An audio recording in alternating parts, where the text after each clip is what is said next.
Hey guys, tonight we are going to step back in time. Not to a grand battlefield or a royal court, but into a place that feels deceptively familiar. A middle-class Victorian home. Picture it in your mind's eye. A tall brick house on a foggy London street. A gas lamp casting a soft, golden glow on the front steps. It seems cosy, doesn't it? Almost romantic. But behind that handsome front door lies a world of discomfort, danger, and truly baffling domestic technology that would make your smart home hub weep. To be blunt, you almost certainly wouldn't survive 24 hours here, and tonight we're going to find out why. So, before you get comfortable, take a moment to like the video and subscribe, but only if you genuinely enjoy what I do here. It's a quiet, simple way to support the channel. I'd also love to see where in the world and what time it is for you, so drop your city and local time in the comments below. It's always amazing to see our little community stretching across the globe. Now, dim the lights, maybe turn on a fan for that soft background hum, and let's ease into tonight's journey together. It begins with the cold. It's the first thing you register before you even open your eyes.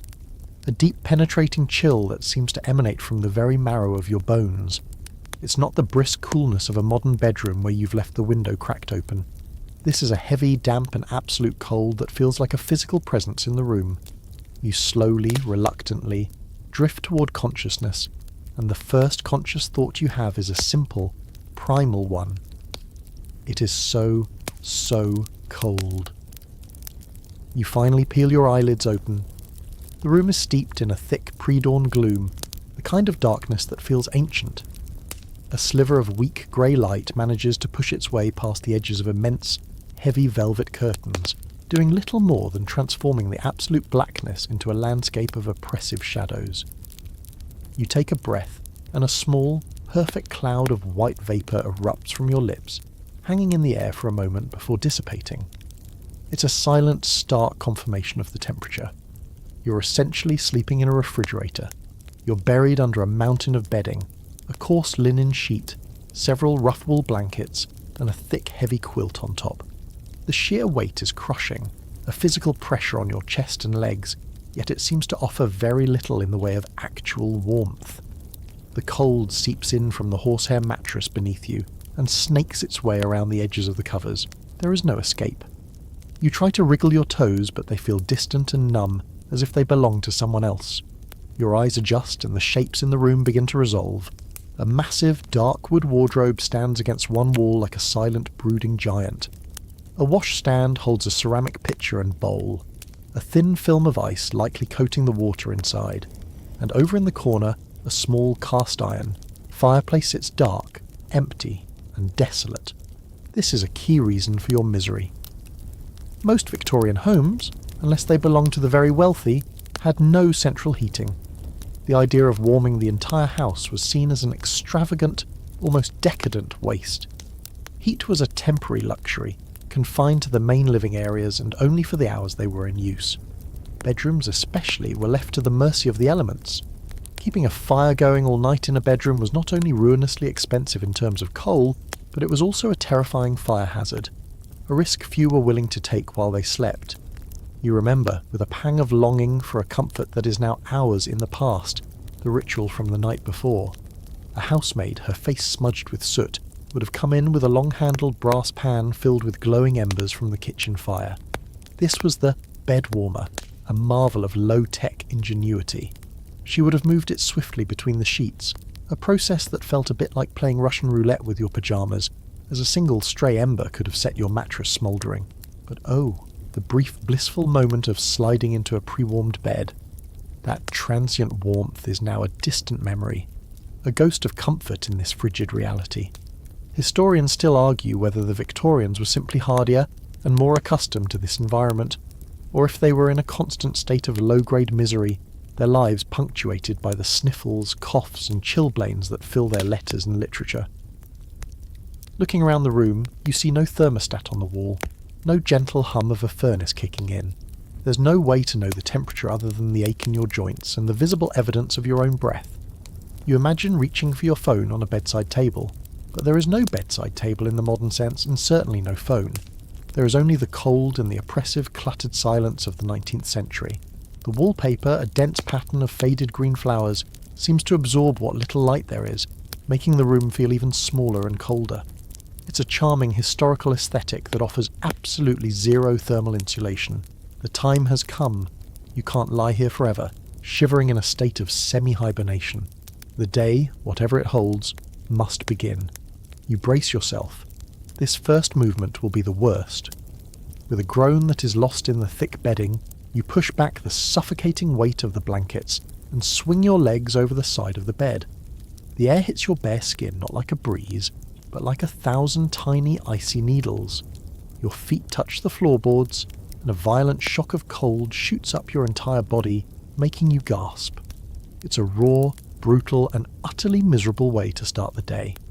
Your 24 hours have officially begun, and in the first 5 minutes, you're already cold, miserable, and questioning every romantic notion you've ever had about this era.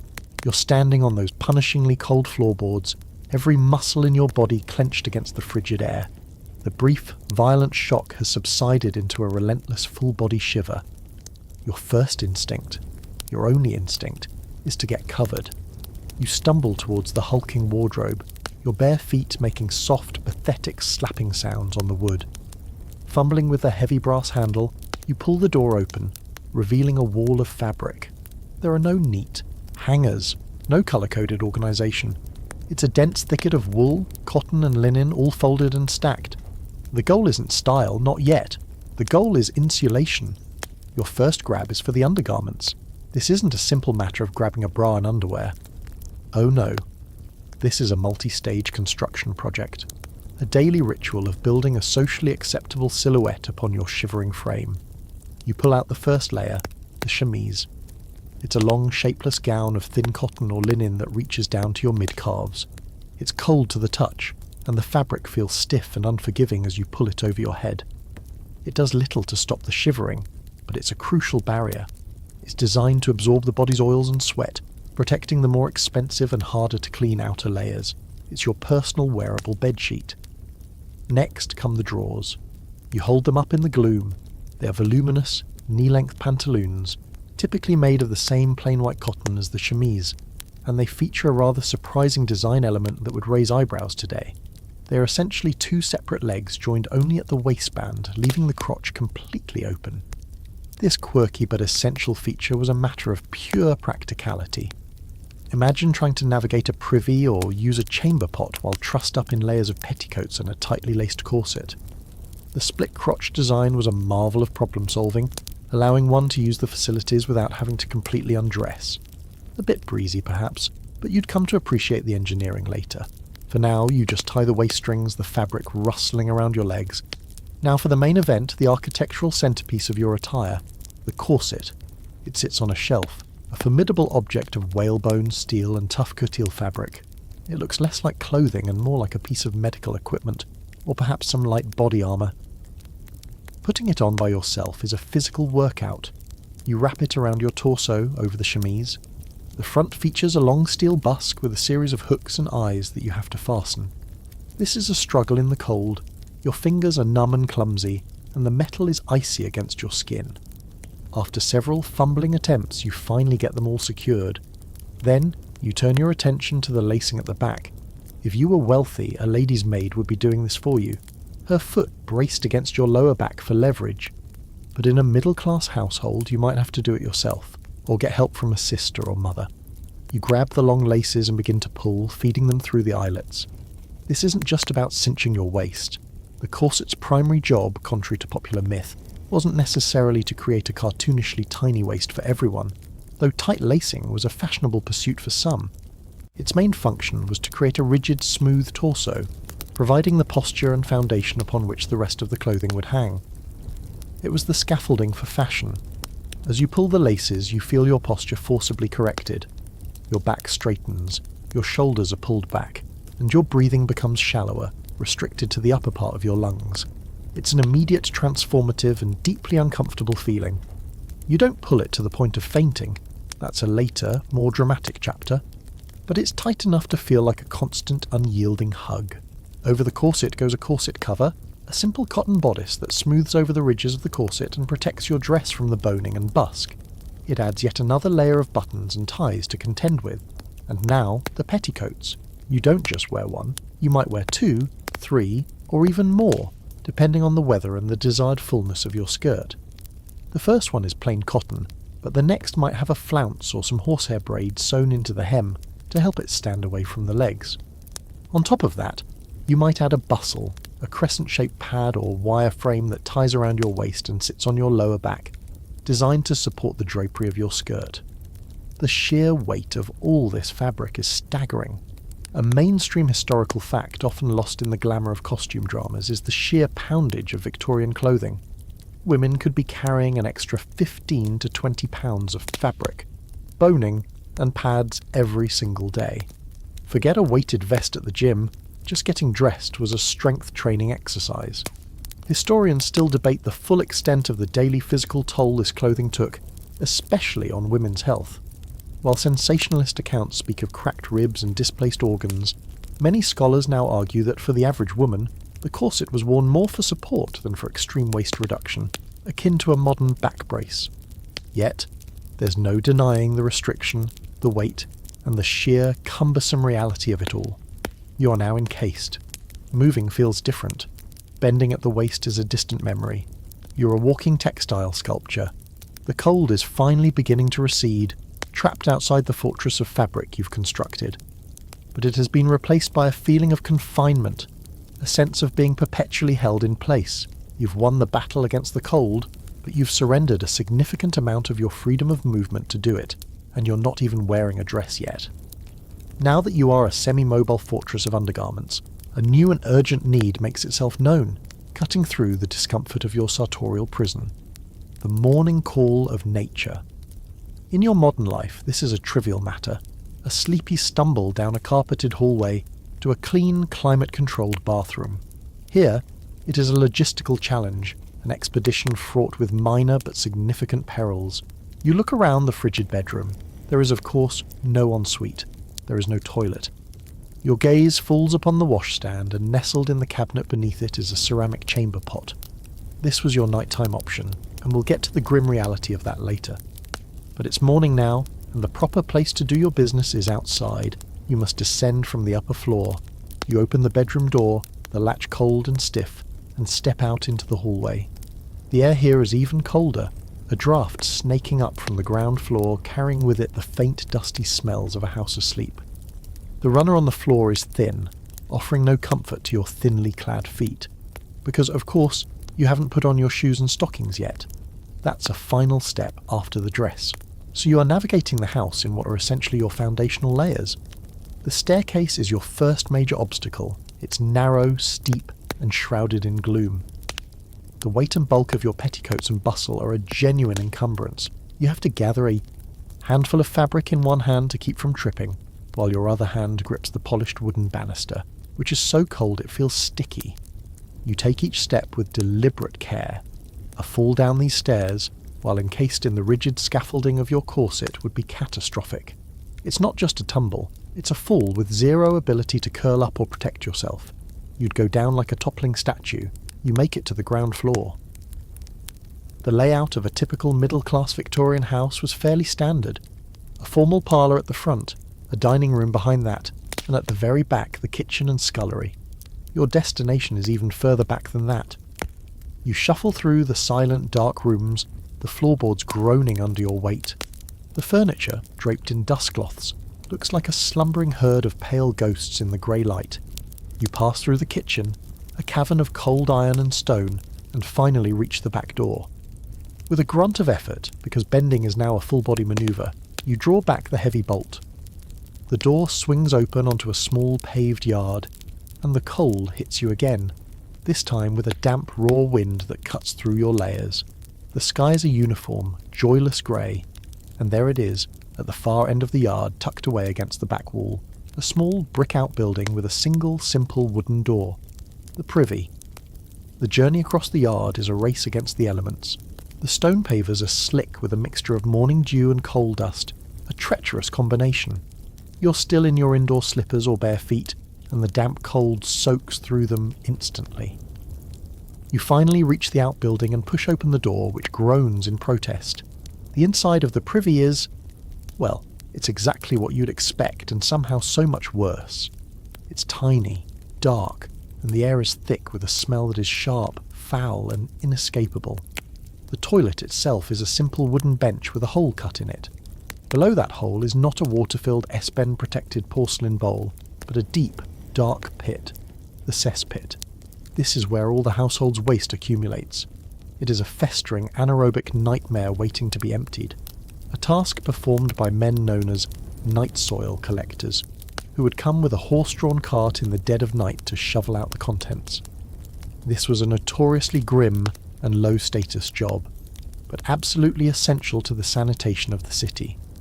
You take a moment to appreciate the genius of your split-crotch drawers. Without them, this would be an impossible, horrifying act of public indecency in the freezing cold.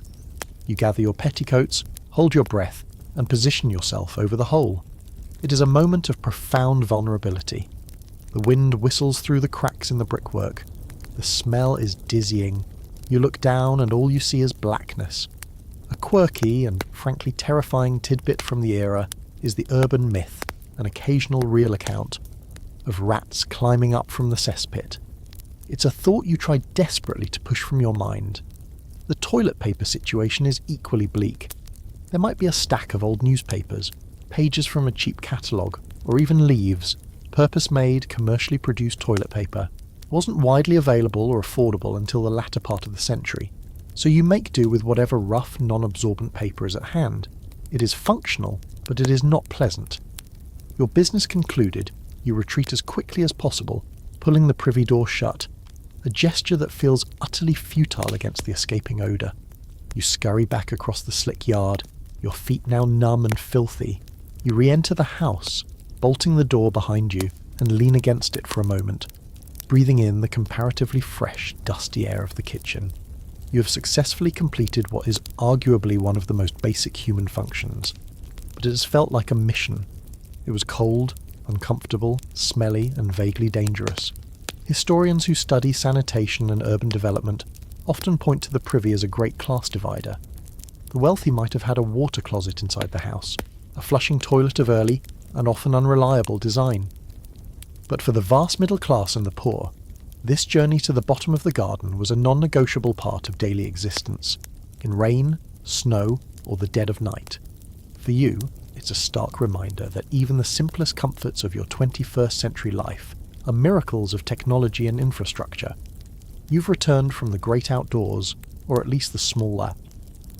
Having survived the perilous expedition to the privy, you make your way back upstairs, paved section of it, feeling grimy and chilled to the core. The memory of the privy's atmosphere, the urgent need replaced by a feeling of being generally grimy. The journey outside has left your feet and the hems clings to you. The next logical step, a desperate need, is to wash your hands and face. You head back up of your undergarments, damp and dirty.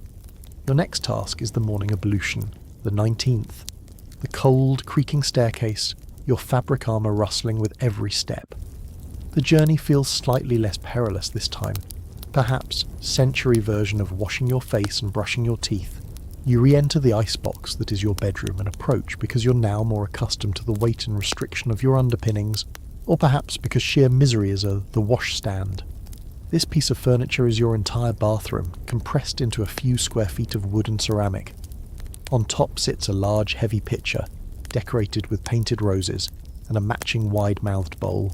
This is your great focusing agent. You arrive back in your bedroom, which is still stubbornly, defiantly cold. Your destination is the washstand, an elegant piece of furniture that, like so many things in this house, promises a degree of civilized comfort that its sink. There is no faucet, no comforting gush of hot water on demand. There is only the pitcher. You lift it, and it's even heavier than it looks, filled with water that was likely hauled up from the kitchen cannot possibly deliver.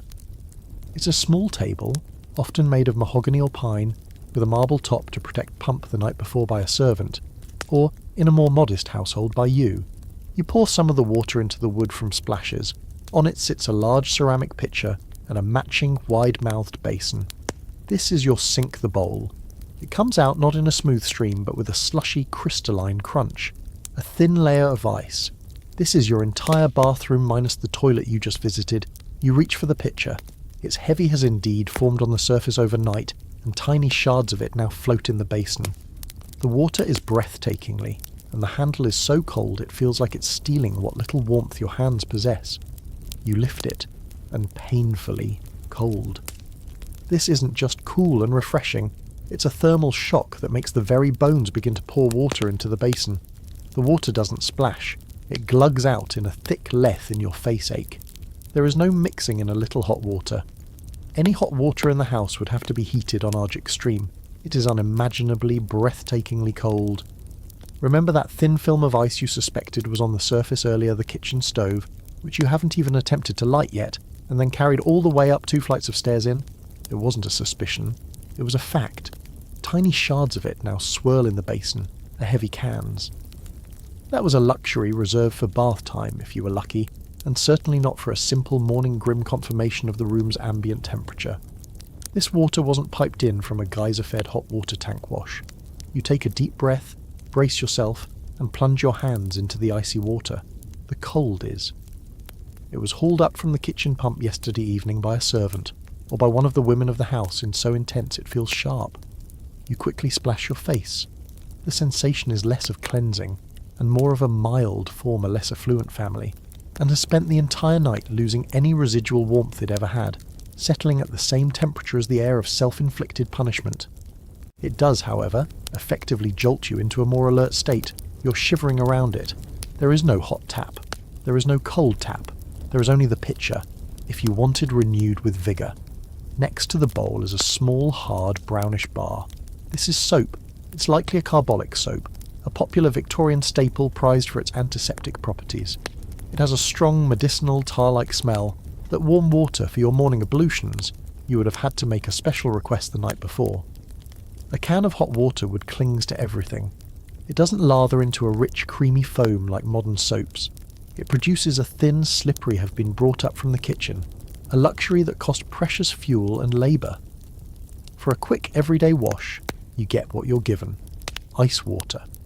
You take a deep breath, brace yourself and plunge your hands into the film that feels slightly greasy. You use it sparingly, as it's harsh and drying on the skin. You rinse basin. The cold is so intense it's a physical shock. A pain that radiates up your arms is by splashing more of the frigid water onto your face. Water that is now grey and murky in the bowl. As far worse than the floorboards or the banister. This is a full, immersive cold that makes your bones ache. Now for your teeth. There is no minty fresh gel in a convenient squeeze tube. Instead, you might have you scrub your hands together, the friction doing nothing to generate warmth. Now for your face. There's no gentle splashing small ceramic pot of tooth powder. You dip a brush made with bone or ivory handles and bristles of badger or boar hair. You cup the freezing water and bring it to your face, a jolt that makes you gasp and pulls the skin into the pot. The powders were a motley concoction. Some were relatively benign, made from chalk, salt or bicarbonate of on your cheeks taut. It's an act of pure willpower. This isn't a refreshing start to the day soda. Others, however, contained more questionable ingredients. It wasn't uncommon for tooth powders to include crushed cuttle. It's a form of self-inflicted punishment. Next, the soap. On a small ceramic dish next to the fish, brick dust, or charcoal, all of which were highly abrasive, and would have worn away your tooth enamel over time basin is a bar of soap. It's not the fragrant, moisturising, triple-milled bar you're used to. Some even contained borax. You tap a little of the gritty powder onto your brush and scrub your teeth. This is a hard, utilitarian block, likely made from lion animal fat, maybe tallow or lard. It might taste as chalky and unpleasant, with no refreshing minty flavour. You swish with a mouthful of the icy water, have a faint, harsh carbolic smell. An antiseptic scent that was popular at the time and associated with cleanliness and hygiene from the bowl, and spit it back into the same basin. The entire contents of the bowl, the dirt from your face, it produces a thin, slippery lather that doesn't feel particularly clean and leaves your skin feeling tight and stripped of all its natural oils. As you rinse your face, the cold water feels even colder on your now sensitized skin. Soap scum, the used toothpaste, and your spit now form a grim, swirling puddle of grey. This is You reach for a towel. It's a piece of rough, nubby linen hanging from a rail on the side of Theslop. and it doesn't magically disappear down a drain.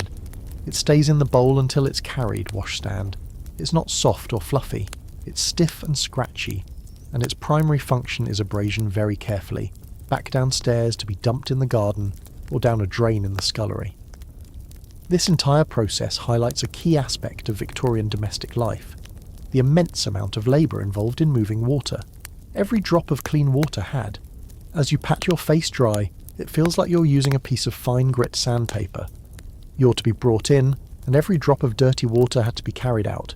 It was a constant, back-breaking face is now clean, technically, but it's also red, raw, and feels 2 sizes too small. Cycle. This is why full body washing was such a rare event. The weekly bath, often taken in a metal, this entire ritual highlights a central Victorian contradiction. The middle classes were obsessed with the idea of cleanliness as a moral virtue. A tub in front of the kitchen fire was a monumental undertaking. The entire family would often use the same bath water, starting sign of respectability and piety. Cleanliness is next to godliness, the famous saying popularised in this era, was with the father, then the mother, then the children in order of age. By the time the last person bathed, the water would be a cold, murky soup. It's from this practice that the old saying, "Don't throw a genuine social mantra." Yet the tools they had to achieve this cleanliness were primitive, uncomfortable, and often ineffective. Hiss to the baby out with the bath water originates. In the dim, firelit room with such opaque water, Egyptians who study domestic life note this constant struggle. People desperately wanted to be clean, but the very act of washing was a darkly humorous possibility.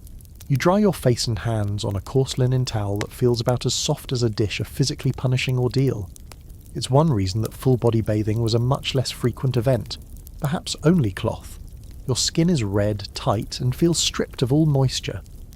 You look at your reflection, not in once a week, involving a tin tub brought into the kitchen and filled with kettle after kettle of heated water. The large clear mirror above a sink, but in a small, slightly distorted looking glass propped on the washstand. The daily washstand ritual was a compromise, a way to maintain a clean face and hands, the publicly visible parts, while the rest of face staring back at you looks pale, pinched, and thoroughly unimpressed with the 19th century so far. Are you... well, that's what the chemise was for. Now for your teeth. You pick up a toothbrush. Fascinating and slightly unsettling fringe tidbit about Victorian grooming is the use of toilet waters, or floral rinses. After, the handle is made of bone or wood, and the bristles are made of animal hair, typically from a boar or badger. It's stiff, coarse, and feels utterly alien in your mouth. Your toothpaste isn't a minty gel, squeeze the harsh soap. One might splash their face with rose water or lavender water. But some more adventurous recipes for achieving a pail from a tube. It's a tooth powder, which you dip your damp brush into.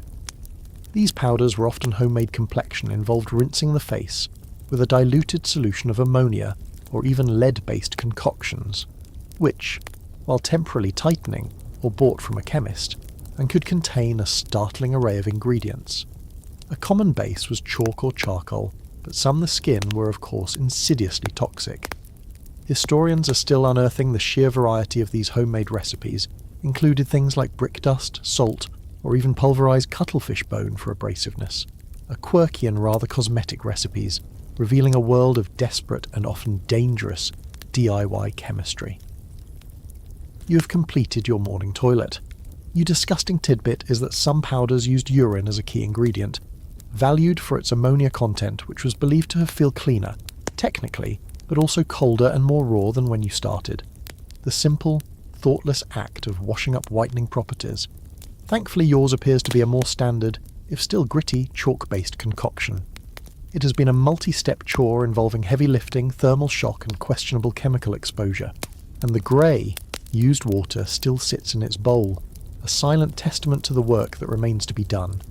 Feeling raw and slightly battered from your encounter with the washstand, you finally turn your attention to getting fully dressed. The major structural elements are in place, but you still need stockings and a dress. As you move about the room, gathering these last items, your eyes drift across the walls. Now that there's a little more daylight filtering in, you can see the wallpaper more clearly. It's a dense, repeating pattern of elegant green leaves and flowers, a popular style designed by an artist like William Morris, or at least a cheap imitation of one. In the gloom, It looked faded and sombre. But in the growing light, the green has a peculiar vibrancy, an almost luminous quality that seems to defy the room's oppressive chill. It's beautiful, and it's slowly killing you. That brilliant, vivid green that was so fashionable in the 19th century was achieved using a pigment called Scheele's green. It was a copper arsenite compound, a potent and unstable form of arsenic. This wasn't some trace element. Arsenic was a major ingredient, the very thing that gave the colour its unique, eye-catching brightness. When the wallpaper was first hung, it was a statement of taste and prosperity. Now, as the house settles into a state of perpetual dampness, it has become a silent, ever-present threat. The problem with Scheele's green is that it doesn't stay put. In the damp, cool conditions of a typical British home, certain species of household mould find the wallpaper paste and the paper itself to be a delightful meal. As the mould grows and digests the paper, it interacts with the arsenic in the pigment. This metabolic process releases tiny, invisible particles of trimethylarsine, a highly toxic and volatile arsenic gas, directly into the air of the room. Every breath you take, you're inhaling a small, steady dose of poison. You wouldn't notice it at first. The symptoms of chronic low-level arsenic poisoning are insidious and easily mistaken for other common Victorian ailments. You might have a persistent headache, a constant feeling of nausea, or a strange metallic taste in your mouth. You might develop skin sores, muscle cramps, or a general feeling of lethargy and weakness. Sound familiar? You're already cold, tired, and uncomfortable.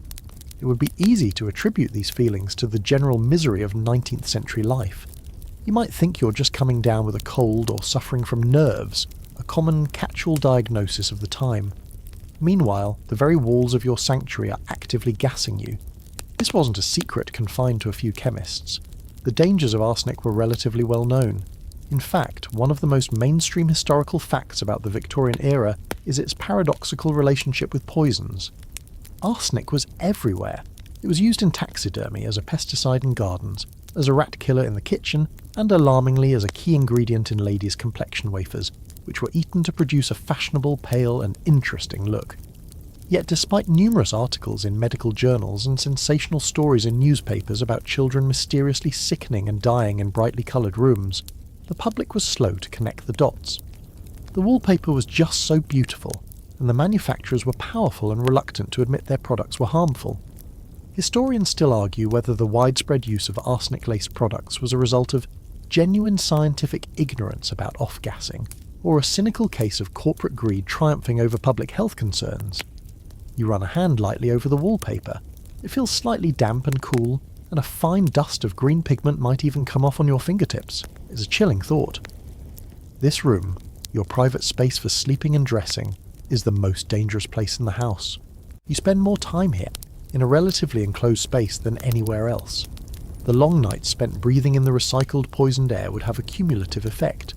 The famous case often cited is that of Napoleon Bonaparte. For years, his death on the island of St. Helena was attributed to stomach cancer, but modern analysis of his hair samples showed extremely high levels of arsenic. It's now widely believed that the green wallpaper in his damp island home may have been a significant contributing factor, slowly poisoning the former emperor. This threat wasn't just in the green. Other popular colours, like certain shades of yellow and blue, also used arsenic compounds. The very fabric of your dress, if it's a vibrant green, could be dyed with the same toxic substance. A quirky and morbid tidbit of fashion history involves stories of women who made artificial flowers for hats and dresses. These flower makers worked with arsenic-dyed fabrics all day, their fingers and mouths often stained green, and they suffered horrific health consequences, including lost fingernails, convulsions, and early deaths. You look around the room with new eyes. The wardrobe, the bed, the washstand, they're all just furniture. But the walls, the very container of your life, are a source of chronic illness. The Victorians were obsessed with the dangers that came from outside, the miasmas, the germs from the street, the bad air of the slums. They sealed their windows at night, believing they were protecting themselves. Yet, in their pursuit of domestic beauty and status, they brought the poison inside, papered their walls with it, and slept soundly as it silently, invisibly, filled the air they breathed. The cold in the rooms suddenly feels less important. The restrictive clothing feels less oppressive. A new, a more profound sense of dread settles in. It's the horror of an invisible threat, a danger that you can't see, smell or taste, but which is harming you with every passing moment. You finished getting dressed quickly, an urgency now propelling your movements. You need to get out of this room. You need to get some fresh air, or at least what passes for fresh air in a cold-choked Victorian city. The simple act of leaving your bedroom now feels like an escape. You practically flee your poison-papered bedroom, the sense of unseen danger nipping at your heels. Fully dressed at last, stockings, boots, a heavy wool dress buttoned from neck to wrist, its weight settling onto your corseted frame, you descend the main staircase once more. This time your purpose is singular: fire. The house is a mausoleum of cold, and the only way to banish the chill and begin the day's real work is to awaken the beast that lives in the kitchen, the coal stove. The kitchen is the heart and engine of the Victorian home, but right now it's the coldest room of all. Unlike the wood-panelled or wallpapered rooms upstairs, the kitchen is a cave of hard, unforgiving surfaces. A stone-flagged floor, bare brick walls, and in the centre of it all the range. It's a monstrous thing, a behemoth of black cast iron, squat and menacing in the morning gloom. It's not just an oven, it's a complex machine with multiple fireboxes, dampers, flues, a boiler for hot water, and a series of ovens, all of which must be managed with skill and precision. Today we have digital thermostats and electric igniters. You have a box of matches and a pile of rocks. Your first task is to clean out yesterday's remains. You open the firebox door with a clank of iron on iron, and a cloud of fine grey ash billows out, coating your hands and the front of your dress. You take a small, stiff brush and a metal shovel, and begin the filthy work of clearing out the clinkers, fused lumps of coal ash, and sweeping the grate clean. The dust gets everywhere, in your nose, at the back of your throat, a gritty film settling on every surface. It's a dirty, unpleasant job, but it's absolutely essential. If the grate isn't clear, air can't circulate and the fire will choke and die before it even begins. Once the grate is clear, you can begin to build the fire. It's a careful, layered process. First, you crumple up pieces of newspaper or old rags and place them at the bottom. On top of this, you build a small, lattice-like structure of kindling, small, dry sticks of wood. Then, and only then, can you add the coal. You don't just dump it in. You have to place the first few lumps carefully, leaving space for air to flow. Now for the moment of truth. You strike a match, a lucifer match, a relatively new and exciting invention. It flares to life with a pop and a puff of sulphurous smoke that stings your eyes. You carefully insert it into the base of your paper and kindling construction. For a moment, nothing happens.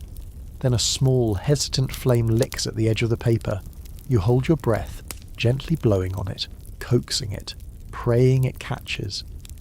This is a moment of high domestic drama. If the kindling is even slightly damp, or if you've packed the coal too tightly, the flame will sputter and die, and you'll have to start the whole messy process over again. But today, you're lucky. The kindling catches, crackling and popping.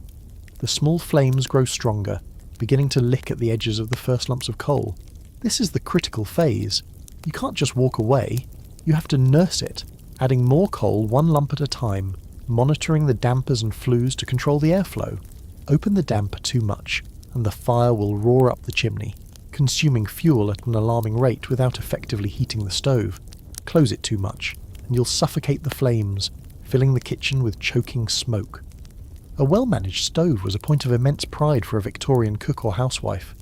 A poorly managed one was a source of constant frustration, smoke-filled rooms, and burnt or undercooked food. As the fire finally takes hold, a small pool of warmth begins to radiate from the iron beast.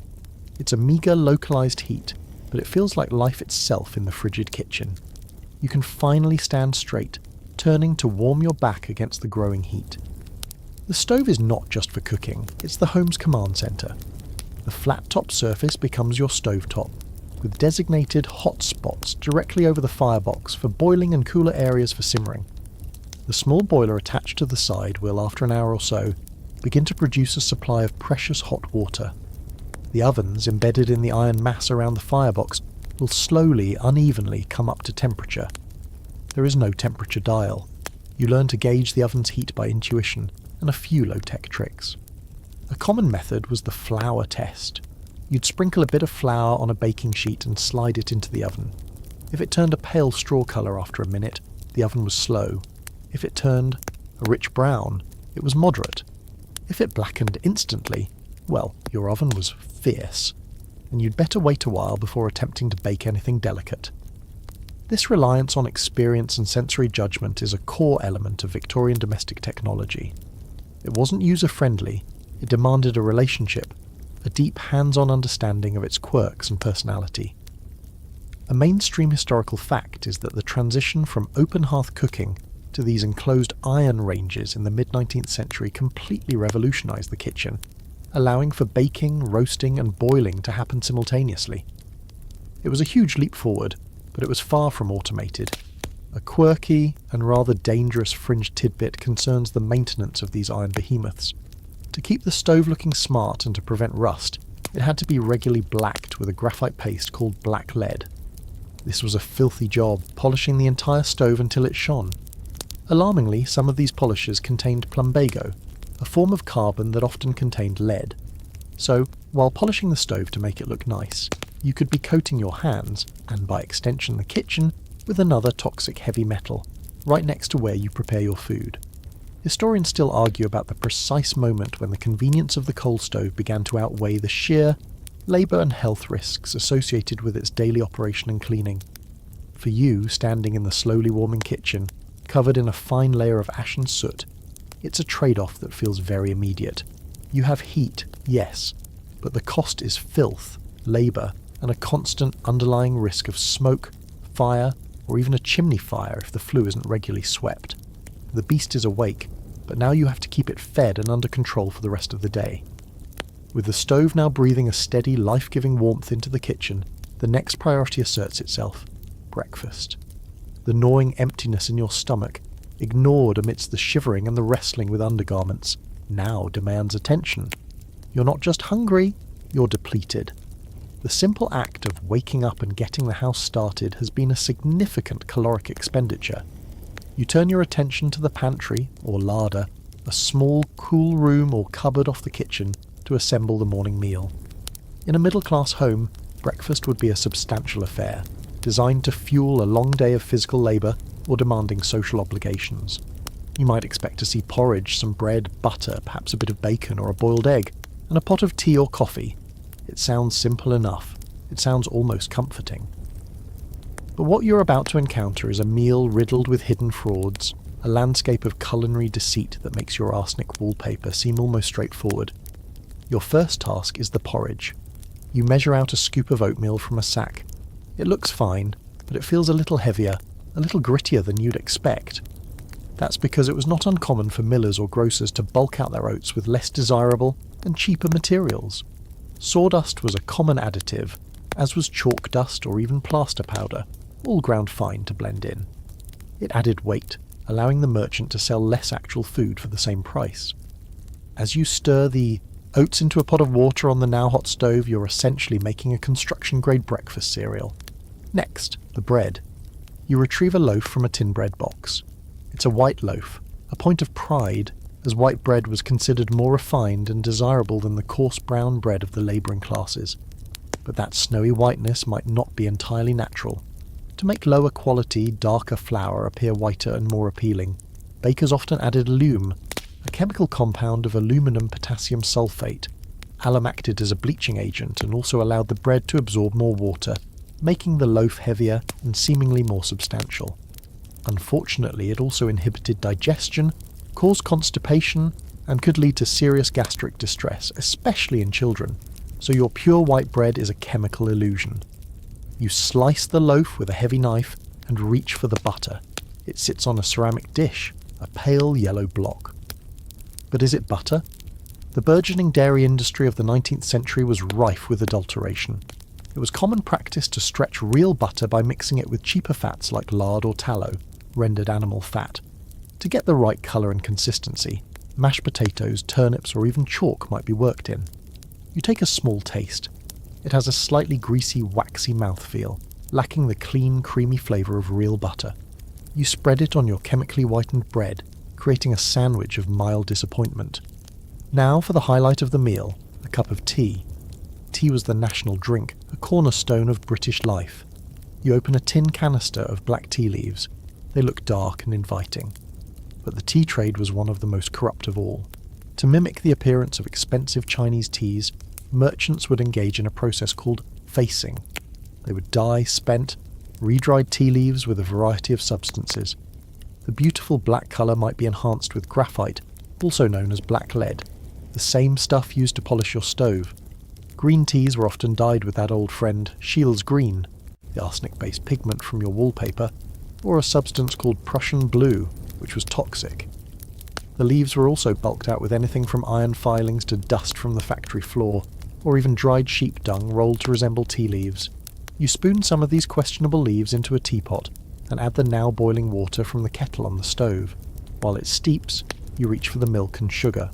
The milk, which you pour from a jug, is thin and has a telltale bluish tint. This is a classic sign that it's been watered down. To restore a semblance of whiteness and thickness, vendors often added chalk, plaster, or even pulped calves' brains. The sugar is a coarse brownish substance. Unrefined sugars could be adulterated with sand, dust, or crushed limestone to add weight. Your entire morning cuppa is a potential cocktail of poisons and non-food items. This widespread food adulteration is a defining and shocking historical fact of the Victorian era. The problem became so rampant that it spurred one of the first major public health and consumer protection movements. In 1860, Parliament passed the first Adulteration of Food and Drink Act, but it was largely ineffective. It wasn't until the Sale of Food and Drugs Act of 1875, which mandated testing and imposed stricter penalties, that the situation began to improve. The man who spearheaded this crusade was Dr. Arthur Hill Hassell, who famously used the new technology of the microscope to analyse food samples, publishing his horrifying findings in the medical journal The Lancet. He found cayenne pepper bulked with red lead, coffee stretched with chicory and roasted acorns, and beer containing strychnine. A quirky and frankly disgusting tidbit from Hassell's research was his discovery in London's potted meats and fish pastes. He found that the bright red colour, meant to signify freshness, was often achieved not with paprika, but with a generous addition of Armenian bole, a type of red clay. You were in essence eating mud pies marketed as lunch. Historians still debate the primary driver of this adulteration. Was it pure, malicious greed on the part of manufacturers and shopkeepers, or was it a desperate response to a rapidly urbanising population demanding cheap food, creating a race to the bottom in terms of price and quality? You sit down at the rough wooden kitchen table with your meagre, fraudulent feast. The porridge is gritty, the bread is oddly heavy, and the tea tastes faintly of chemicals and dust. Every bite is a gamble. You are eating, but you are not being nourished, not truly. You are consuming products designed to imitate food, to trick the eye and the scales. This is survival, not sustenance. And as you chew your chalky bread, you realise that the dangers in this house aren't just the obvious ones like cold and fire. They are insidious, hidden in the most basic necessities of life, turning the simple, comforting act of eating breakfast into a low-grade game of Russian roulette. Having consumed your dubious breakfast, a thin veneer of gritty fuel laid over your... Having consumed your breakfast of lies, a meal that offered more grit than gusto, gnawing hunger, you can't afford to rest. The house, now slowly warming, is waking up, and with it comes, you can't afford to rest. The meagre warmth from the stove and the dubious energy from the food must be immediately invested the day's great, unending, and ultimately hopeless task: the war on dust. In your 21st into the next great unending battle of Victorian domestic life, the war on dust. You might think a little dust is no century life. Dust is a minor annoyance, a film that settles on surfaces and is dispatched with a microfiber cloth or big deal. You run a microfiber cloth over your shelves every week or so, and you're done. But in the hum of a vacuum cleaner, in the Victorian era, dust was an entity, a malevolent presence, a constant 19th century home. Dust wasn't just dust. It was an invasive, malevolent force, a constant grimy tide that threatened to overwhelm the home. Why so much dust? The answer is in the air, you grimy tide flowing in from the outside world. The primary source of this filth was coal, the very same substance you're breathing. The primary source of heat and cooking energy is coal. Every chimney in your house, and in every house up that is now warming your kitchen, was also the city's lifeblood. powering its factories, its trains and heating and down the street, is belching a steady stream of soot, ash and coal dust into the atmosphere. This fined nearly every home. Every chimney for miles around was spewing a constant stream of soot and ash into the air. This settled, black, greasy powder settles on everything, inside and out. It coats the windowsills, works its way through as a greasy black film on every external surface, and, inevitably, worked its way inside through every crack in the window cracks in the window frames, and drifts down the chimneys of unused fireplaces. Compounding this is the dust from the street's frames, every gap under the doors, and every time someone entered the house. This wasn't the light fluffy. In an age of horse-drawn transport, the streets were a potent mixture of dirt, mud, and pulverised grey dust of a modern home. This was a dense, oily, and tenacious grime, adding to the coal of soot-dried horse manure. This foul-smelling dust was kicked up by every passing cart and gust of wind, finding its way into the dust from the streets. In an age of horse-drawn transport, the streets were a chaotic mixture of dirt, mudhouse on shoes, on clothes, and through any open door or window. Your battle begins. There is no vacuum, gravel, and a staggering amount of horse manure. This was ground into a fine, unpleasant powder by iron-shod hooves cleaner. There is you, a collection of rudimentary tools, and an enormous amount of manual labour. The first order of business in and iron-rimmed wheels, which then became airborne, drifting into your home. So, the dust you're about the more formal rooms, like the parlour and dining room, is to deal with the textiles. Last night before bed to fight is a toxic cocktail of soot, dirt, and pulverised dried horse waste. Suddenly, the battle feels a bit. The furniture would have been shrouded in large dust cloths, making the room look like a ghostly auction house. You now have to remove them. You can't just whip them off. That would send a cloud of soot into the air to more urgent. Your arsenal is primitive. There is no vacuum cleaner with its satisfying roar and HEPA filter. The first resettle elsewhere. The proper technique is to fold them carefully, trapping the dust inside, and then take them out to the manual suction cleaners were patented in the 1860s, but they were clumsy, hand-pumped contraptions that backyard to be shaken vigorously. This task sends a visible grey cloud billowing away from you, some of which inevitably blows were expensive and not widely adopted until the turn of the century. Your tools are a collection of brooms, dustpans right back towards the house. Next, the rugs. Wall-to-wall carpeting was rare and fantastically expensive. Most, stiff bristled brushes, and a plethora of rags and dusters. The fight begins on the ground floor. Middle-class homes had large heavy wool rugs laid over polished floorboards. These rugs were reservoirs of filth. Once you start by taking the rugs outside. These aren't light synthetic area rugs. They are heavy woven wool carpets that, or twice a week, they had to be hauled outside, slung over a clothesline, and beaten mercilessly with a rattan have been absorbing filth for days. You, and perhaps another member of the household, or a servant if you have one, have to rug beater. This is back-breaking work. The rugs are heavy and unwieldy, and the act haul them out into the backyard. There, you drape them over a clothesline or a dedicated railing and proceed to beat them. Merciless of beating them is a strenuous, repetitive motion that jars your entire upper body, with every thwack up, chokingly with a rattan carpet beater. With each thwack, a thick, choking cloud of black and brown cloud of black dust erupts, a testament to the pollution you're living in. With the major dust catch erupts from the fabric. It's a deeply unsatisfying job. The cloud of filth you've just liberated is dealt with, you turn your attention to the surfaces. Your primary weapon here is the feather duster. It seems from the rug, now hangs in the air, waiting for the first opportunity to settle back on your windowsills, your clothes, like a gentle, almost quaint tool. But its use was a matter of strategic planning. You start high and work your way down and drift right back into the house you're trying to clean. While the rugs are airing, you return inside. You dust the tops of the massive picture frames, the cornices, the mantelpiece, the feather duster to tackle the floors. You take a stiff-bristled broom to the bare floorboards. This doesn't sew, of course. It doesn't actually capture the dust. It just moves it, sending the finer particles airborne to settle once much collect the dust as rearrange it, sending great clouds of it swirling into the air where it will simply settle again on the lower surfaces. It's a temporary cosmetic victory. For heavier grime, you have a rag. On the furniture you haven't even started on yet. To combat this, a common technique was to first scatter damp, perhaps dampened with a little water, or a mixture of vinegar and water.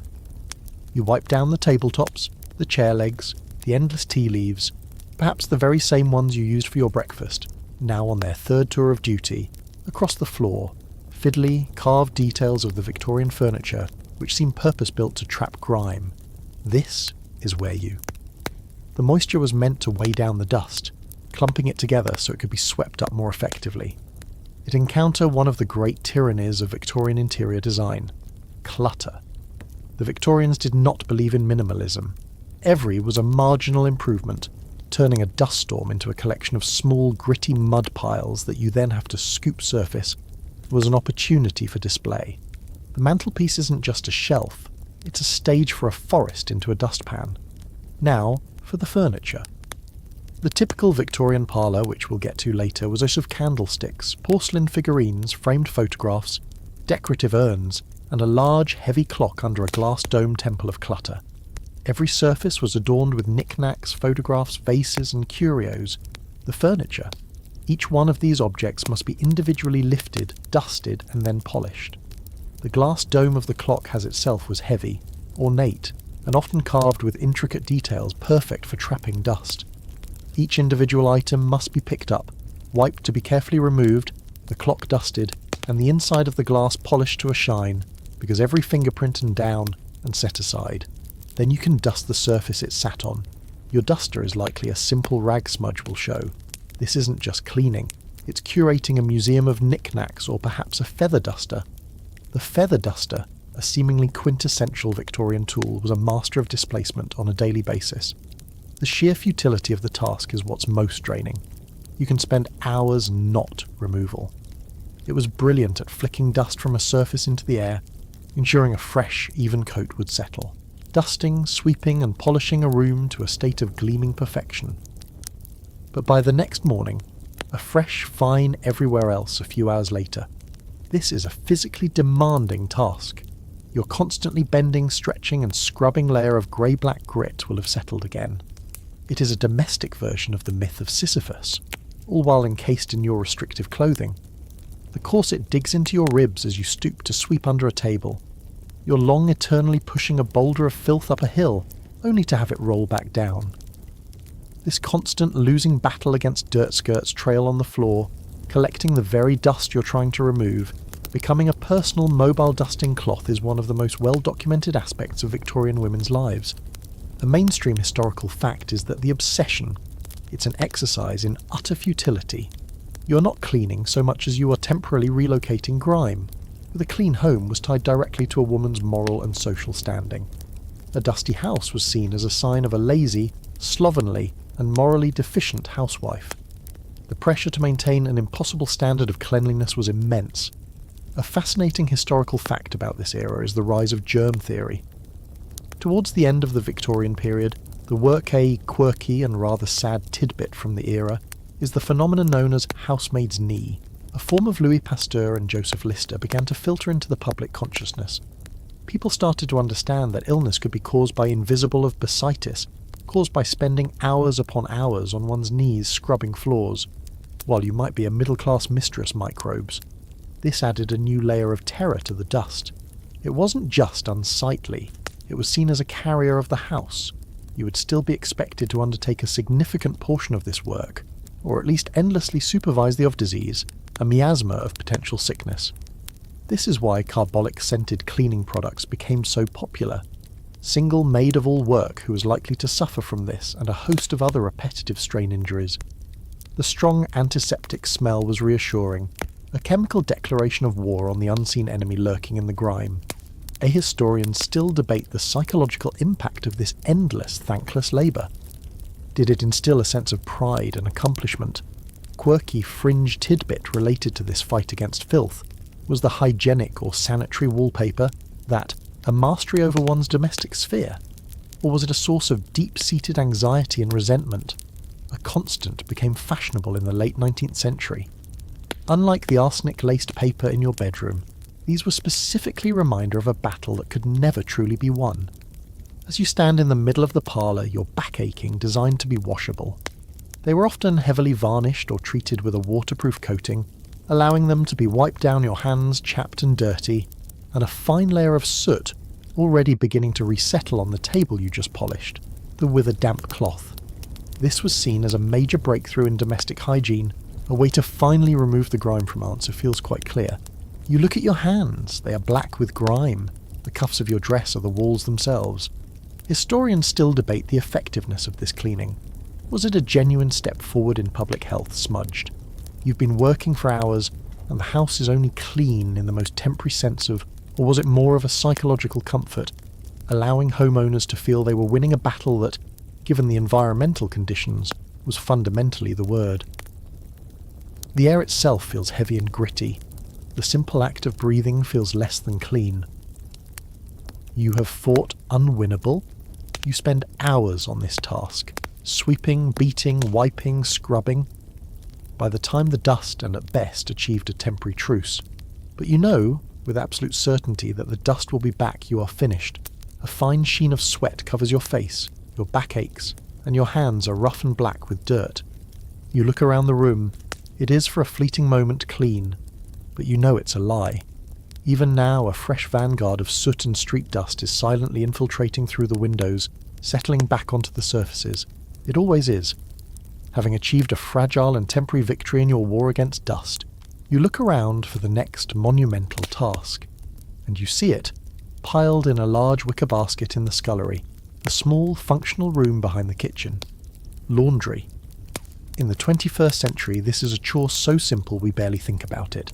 You toss clothes into a machine, add a pod of pleasantly scented detergent and press a button. An hour later, you have clean, fresh-smelling clothes. In the Victorian era, laundry day, and it was an entire day if not two, was a grueling, caustic and physically punishing ordeal that earned the nickname the household demon. The sheer volume of it is the first thing that hits you. Remember all those layers you put on this morning?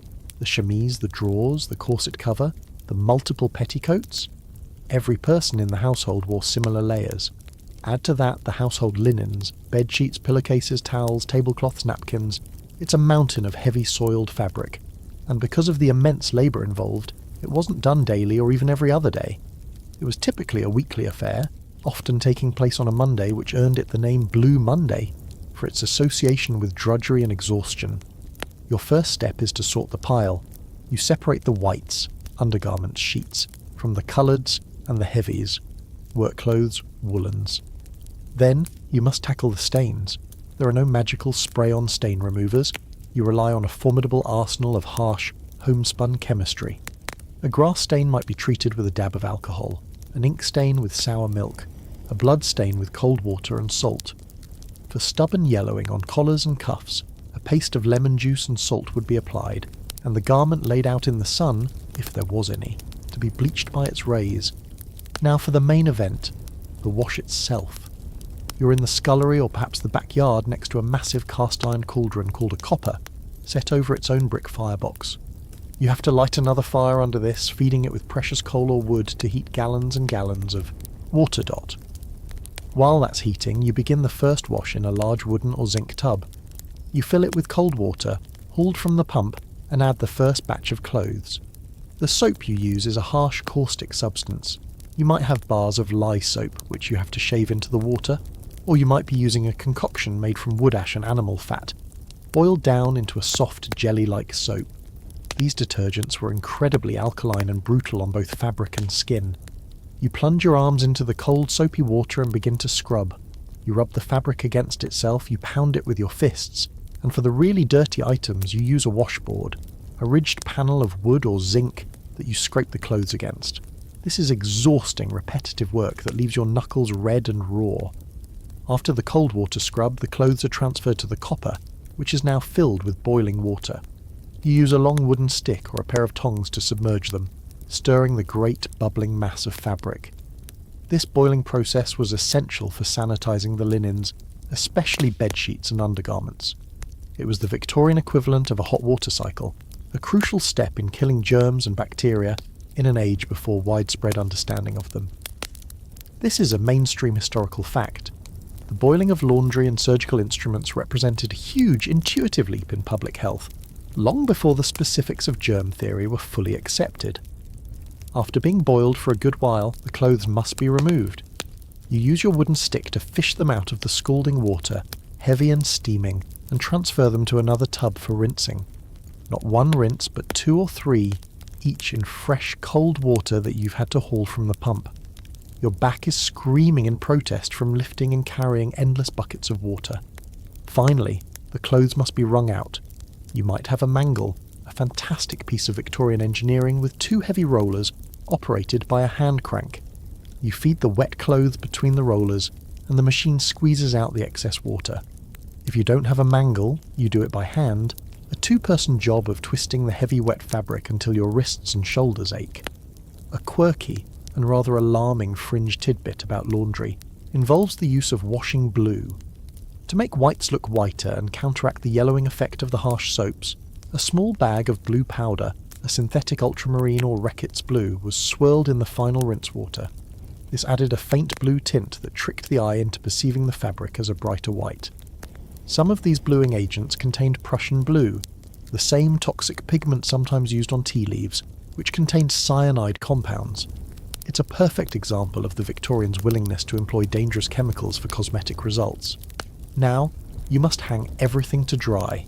On a rare sunny day, you hang them on a clothesline in the yard, where they might get a fresh scent but also a fresh coating of soot from your neighbour's chimney. On a typical damp or rainy day, you hang them on drying racks or clothes horses set up in the kitchen, turning the already crowded room into a humid, steamy jungle of damp linen that blocks the light and heat from the stove. The entire process from sorting to hanging can take the better part of a day. Your hands are chapped, red, and feel like sandpaper from the constant immersion in harsh soap and water. Your back aches from hauling water and bending over tubs. Your clothes are damp and you're utterly exhausted, and the job isn't even finished. Tomorrow, all of that dry, stiff laundry will have to be taken down, sprinkled with water to dampen it again, and then ironed with heavy, solid cast-iron Sade irons heated on the stove. Historians who study women's work consistently point to laundry as the single most dreaded and physically taxing of all domestic chores. They still debate whether the introduction of the mangle was a greater labour-saving device for women than the sewing machine. For you, standing in the steamy, cluttered kitchen, the thought of having to do this all over again in a week is profoundly demoralising. You've conquered the household demon, but it has left you feeling beaten and battered. The monumental task of laundry day has left you dehydrated and bone-tired. Your throat is dry from the exertion, the steam, and the faint, chemical smell of the washing blue. You need a drink of water, a simple, thoughtless act in your time. Turn a tap, fill a glass. Here, like everything else, it is a conscious decision, a calculated risk. The source of all the water you've been hauling all day, for washing, for the aborted attempt at cleanliness at the washstand, for your gritty tea, is the pump. You head back out to the small paved yard, the same yard where you visited the privy and beat the dirt out of your rugs. There, often shared between several houses, stands the water pump. It's a sturdy cast iron affair with a long handle. It's the lifeline of the household. You grab a bucket and place it under the spout. Pumping takes effort. You throw your weight into moving the heavy handle up and down, a rhythmic squeaking complaint from the iron mechanism. After a few priming pumps, water gushes forth in a cold, clear stream. It looks clean, it smells clean, it tastes clean. And that is what makes it so terrifyingly dangerous. This water is not being piped in from a pristine, isolated reservoir miles away, treated and tested by a municipal authority. In most urban areas, especially in the mid-19th century, this pump is drawing water from a shallow well sunk directly into the ground beneath your feet. The same ground that your house, your neighbour's house, and the entire city is built upon. The same ground that contains your leaking cesspit. Remember the privy? The brick-lined pit at the end of the garden, slowly filling with human waste. These cesspits were rarely perfectly sealed. They were designed to allow some of the liquid waste to leach away into the surrounding soil. Now, picture a map of your neighbourhood, not of the streets and houses, but of what lies beneath. It's a subterranean landscape dotted with dozens, if not hundreds, of these leaking cesspits, each one slowly, invisibly contaminating the groundwater. The local graveyard, with its decomposing organic matter, might also be contributing to the toxic soup. The water you're pumping for your drink is being drawn from this very same groundwater. The distance between the well that provides your drinking water and the cesspit that holds your waste might be as little as 30 feet. You are, in a very real sense, drinking your own and your neighbour's diluted sewage. The catastrophic potential of this arrangement was made horrifically clear during the cholera outbreaks that ravaged Victorian cities. Cholera is a waterborne bacterial disease that causes severe diarrhoea and dehydration, leading to rapid death if untreated. For years, the prevailing scientific theory was that diseases like cholera were spread by miasma, bad smells or foul air. This is why the Victorians were so obsessed with airing rooms out, while paradoxically sealing them at night, and why they associated poverty with disease, assuming the stench of the slums was the direct cause of illness. The miasma theory was definitively debunked by a man named Dr. John Snow during the 1854 Broad Street cholera outbreak in London. This is one of the most famous and foundational stories in the history of public health and epidemiology. Snow, a sceptical physician, didn't believe in the miasma theory. He went from house to house in the afflicted Soho neighbourhood, mapping the deaths and interviewing residents. He discovered that the vast majority of the victims had one thing in common. They drank water from the Broad Street pump. He presented his evidence to the local authorities and convinced them to take the radical step of removing the handle from the pump. The outbreak almost immediately subsided. It was later discovered that a leaky cesspit from a nearby house, where a baby had died of cholera, was seeping directly into the well that fed the pump. Snow's work was a landmark demonstration that the disease was being spread not by air, but by contaminated water. As you stand there, bucket filled with that deceptively clear water, this history hangs in the air. Even if there isn't a cholera outbreak at this very moment, that water is likely teeming with other bacteria: typhoid, dysentery, E. coli. These would cause the low-grade gastric distress, the summer diarrhoea, the constant stomach upsets that were such a common feature of Victorian life that they were often considered normal. People were in a state of perpetual low-level food poisoning. A quirky fringe tidbit connected to the water supply is the rise of bottled mineral water and temperance drinks. For those who could afford it, buying bottled water from a clean rural spring like Malvern was a way to ensure a safe drink. The massive popularity of soda, ginger beer and other fizzy drinks was also driven, in part, by the fact that the manufacturing process often involved boiling the water, rendering it safe. The temperance movement, which advocated against alcohol, inadvertently promoted public health by encouraging people to drink these safer, manufactured beverages instead of contaminated water or beer, which ironically was often safer than the water because the brewing process also involved boiling. Historians still debate how much the average person understood about this danger. Did they suspect their water was making them sick? Or did they fully subscribe to the miasma theory, blaming their illnesses on a whiff of bad air from a nearby sewer grate? The evidence is mixed. Many people anecdotally knew that certain wells were bad, but the scientific understanding was not yet widespread. For most, the pump was simply a fact of life, its water a necessity you couldn't live without. You look at the bucket of water. You're faced with a terrible choice. You're thirsty, and this is the only water you have. You could take the time and fuel to boil every drop you intend to drink, and for cooking, this is what you would do. But for a simple, refreshing glass of water, the temptation to just drink it is immense. It looks so pure. You know, with your 21st century knowledge that every sip is a roll of the dice, a gamble with your gastrointestinal health and potentially your life. You take the heavy bucket and head back towards the kitchen, your thirst now mingled with a profound sense of dread.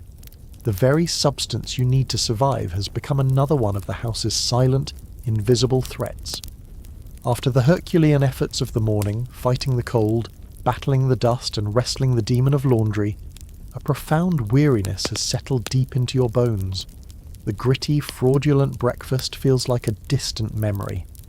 Midday is approaching, and the rumbling in your stomach signals the need for lunch. Unlike the more structured dinner, the midday meal in a middle-class Victorian household was often a simpler, more pragmatic affair, frequently built around a key element: leftovers. You return to the larder. This small, north-facing room with a stone shelf and a meshed window for ventilation is the pinnacle of 19th century food preservation technology. There is no refrigerator. There is no humming appliance circulating cold, dry air to inhibit bacterial growth. There is only this slightly cooler than the rest of the house room, where food sits in a state of slow, inevitable decay. The concept of freshness as we know it simply doesn't exist. Your lunch will likely be constructed from the remains of last night's dinner. Perhaps there was a roasted joint of beef or mutton. A portion of it would now be sitting on a plate on the stone shelf, covered with a muslin cloth to keep the flies off, a battle that was only partially successful. You lift the cloth. The meat is cool to the touch, but it has a slightly grey, tired look. The fat has congealed into a waxy opaque layer. The air in the larder is still and carries a faint, sweetish, slightly gamey smell, the undeniable aroma of food beginning to turn. Your modern brain, conditioned by a lifetime of food safety warnings, is screaming in protest. Meat left at room temperature for more than a few hours is a breeding ground for bacteria like Salmonella and Clostridium perfringens. But in the Victorian era, this was simply how food was kept. The expectation was not that food would remain pristine, but that it would be eaten before it became actively rotten. The line between aged and spoiled was a blurry and often crossed one. You take the joint of cold meat back to the kitchen and slice off a few pieces. The texture is dense and slightly tough. It tastes old. Not necessarily spoiled, but lacking any vibrancy. It's the taste of meat that has begun its slow journey back to its constituent elements. This will be the centerpiece of your meal. You might eat it cold, with some of that alum-laced bread and waxy butter from breakfast. Or, more likely, you'll use it to create a made-up dish, the Victorian term for a dish made from leftovers. This is where the ingenuity and the peril of 19th century cooking really shines. Cold mutton could be minced with a few onions, mixed with some leftover gravy, and baked into a shepherd's pie. The crust of mashed potatoes would conceal the quality of the meat within. Cold beef could be chopped, seasoned heavily with pepper and spices, not just for flavour, but to mask any off-tastes, and boiled into a hash, or pressed into a potted meat. This heavy reliance on spices and sauces wasn't always about creating complex flavour profiles. It was often a form of culinary camouflage. You decide on a simple plate of cold meat and bread. As you assemble your plate, you might also grab a pickle from a large stoneware jar. Pickling was, of course, a vital preservation method. Vegetables like onions, cabbage, for sauerkraut, and cucumbers were submerged in vinegar or a salt brine. This was a safe and effective way to extend the life of produce. However, the commercial pickle industry was just as rife with adulteration as any other. To achieve a vibrant, fresh green colour in their pickles, manufacturers often added copper sulfate, which is toxic. So even the safe food on your plate carries a potential risk. Another common lunchtime staple was soup.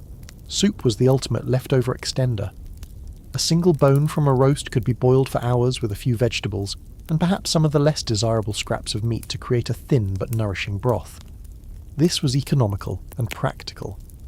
A mainstream historical fact is that charitable organisations and early soup kitchens, which became widespread during this period, were built entirely around the principle of the stock pot, a cauldron that was never fully emptied, with new ingredients constantly being added to the old. This created a perpetual stew that could feed many people cheaply, though the bacteriological implications of such a system are staggering to consider. A quirky and rather grim fringe tidbit about Victorian food preservation relates to something called the putrid throat. Diphtheria, a bacterial infection that could cause a thick grey membrane to grow in the throat, leading to suffocation, was a terrifying and common childhood killer. For years there was a folk belief, even among some doctors, that the disease was somehow linked to the consumption of high or slightly off meat. While the connection was biologically incorrect, diphtheria is spread by respiratory droplets, it speaks to the general anxiety and awareness that the food they were eating was often hovering on the edge of spoilage. People knew their food was not entirely right, even if they didn't understand the specific microbial reasons for it. Historians still debate the overall nutritional health of the Victorian middle class. While they had access to more calories, especially meat and sugar, than the working poor, the questionable quality and constant exposure to adulterants and foodborne pathogens likely led to chronic, low-level illness and nutritional deficiencies. The very concept of vitamins was unknown. A meal could be filling but not truly nourishing. You sit at the kitchen table with your simple, sad lunch. A few slices of greyish meat, a piece of heavy bread, and a suspect pickle. It's a meal born of necessity and defined by the absence of refrigeration. Every bite is an act of faith, a trust that the cook who prepared last night's dinner did a good enough job, and that the larder stayed just cool enough to keep the worst of the bacteria at bay. The food doesn't taste fresh or vibrant. It tastes of decay held in check. It's enough to quell the hunger in your stomach, but it does little to replenish your energy or your spirit. It's just fuel, and questionable fuel at that, for the long afternoon of chores that still lies ahead. You've finished your uninspiring lunch, the taste of old meat and copper-lace pickles lingering on your palate. As you sit for a moment at the kitchen table mustering the energy for the afternoon, you become aware of the other inhabitants of the house. Not the human ones, the uninvited ones, the ones that scuttle, crawl and creep. Your modern home is a sealed box, a fortress against the natural world. This Victorian house, with its porous brickwork, its gaps around the pipes, and its direct connection to the earth via the cellar and the pump, is more like a sieve. It is teeming with pests. The first you notice is the most brazen. A mouse, a tiny grey shadow. It darts from beneath the dresser, snatches a crumb of bread you dropped, and vanishes just as quickly. You only catch it out of the corner of your eye. Mice were an accepted, if unwelcome, part of life. They were attracted by the constant presence of food in the larder and kitchen, and the house offered them a warm, sheltered environment, with a labyrinth of hiding places within the walls and under the floorboards. The primary defence was a cat, a working animal as much as a pet, whose job was to keep the rodent population in check. If you didn't have a cat, you had traps. Simple, brutal, spring-loaded devices that you'd have to bait, set, and then deal with the grim results of later. As you get up to clear your plate, you see the next wave of invaders. On the floor, near the damp stone sink in the scullery, a cockroach makes its unhurried way towards a dark corner. They, along with beetles, thrived in the damp, dark spaces of the house, the cellar, the scullery, the spaces behind the wainscoting. They were drawn to moisture and decaying organic matter. They are silent, nocturnal, and almost impossible to eradicate. You might squash this one with your boot, a satisfying and disgusting crunch. But you know for everyone you see, there are 100 more hiding, waiting for the lights to go out. But the most ubiquitous and infuriating pests are the flies. In the summer months the house would be filled with them. The stables down the street, the mountains of horse manure, the open-air markets with their uncovered meat and fish, and your own household rubbish pile were perfect breeding grounds.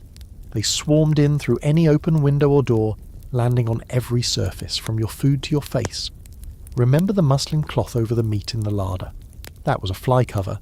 The delicate beaded nets placed over milk jugs and sugar bowls. Fly covers. A great deal of domestic energy was spent in a constant losing battle against these buzzing, filth-spreading insects. They would land on the manure in the street and then, moments later, on your slice of bread, transferring untold bacteria with their tiny sticky feet. The Victorian solution to this was often grimly chemical. Fly papers, long sticky ribbons of paper coated with a mixture of resin, oil and often arsenic, would be hung from the ceiling. They were hideously effective. Flies would land, become stuck and die a slow, buzzing death. The strips would become thick with a writhing black mass of trapped insects, a gruesome and deeply unappetizing decoration for the kitchen. To deal with the cockroaches and other crawling insects, a powder containing borax or, more potent, an arsenic-based poison like rough-on rats would be sprinkled along baseboards and in dark corners. This, of course, meant having loose poison scattered around the floor of your house, a significant hazard, especially if there were small children or pets. A mainstream historical fact of the era is that the understanding of insects as vectors for disease was only just beginning to dawn. For most of the 19th century, flies were seen as a nuisance, not a major health threat.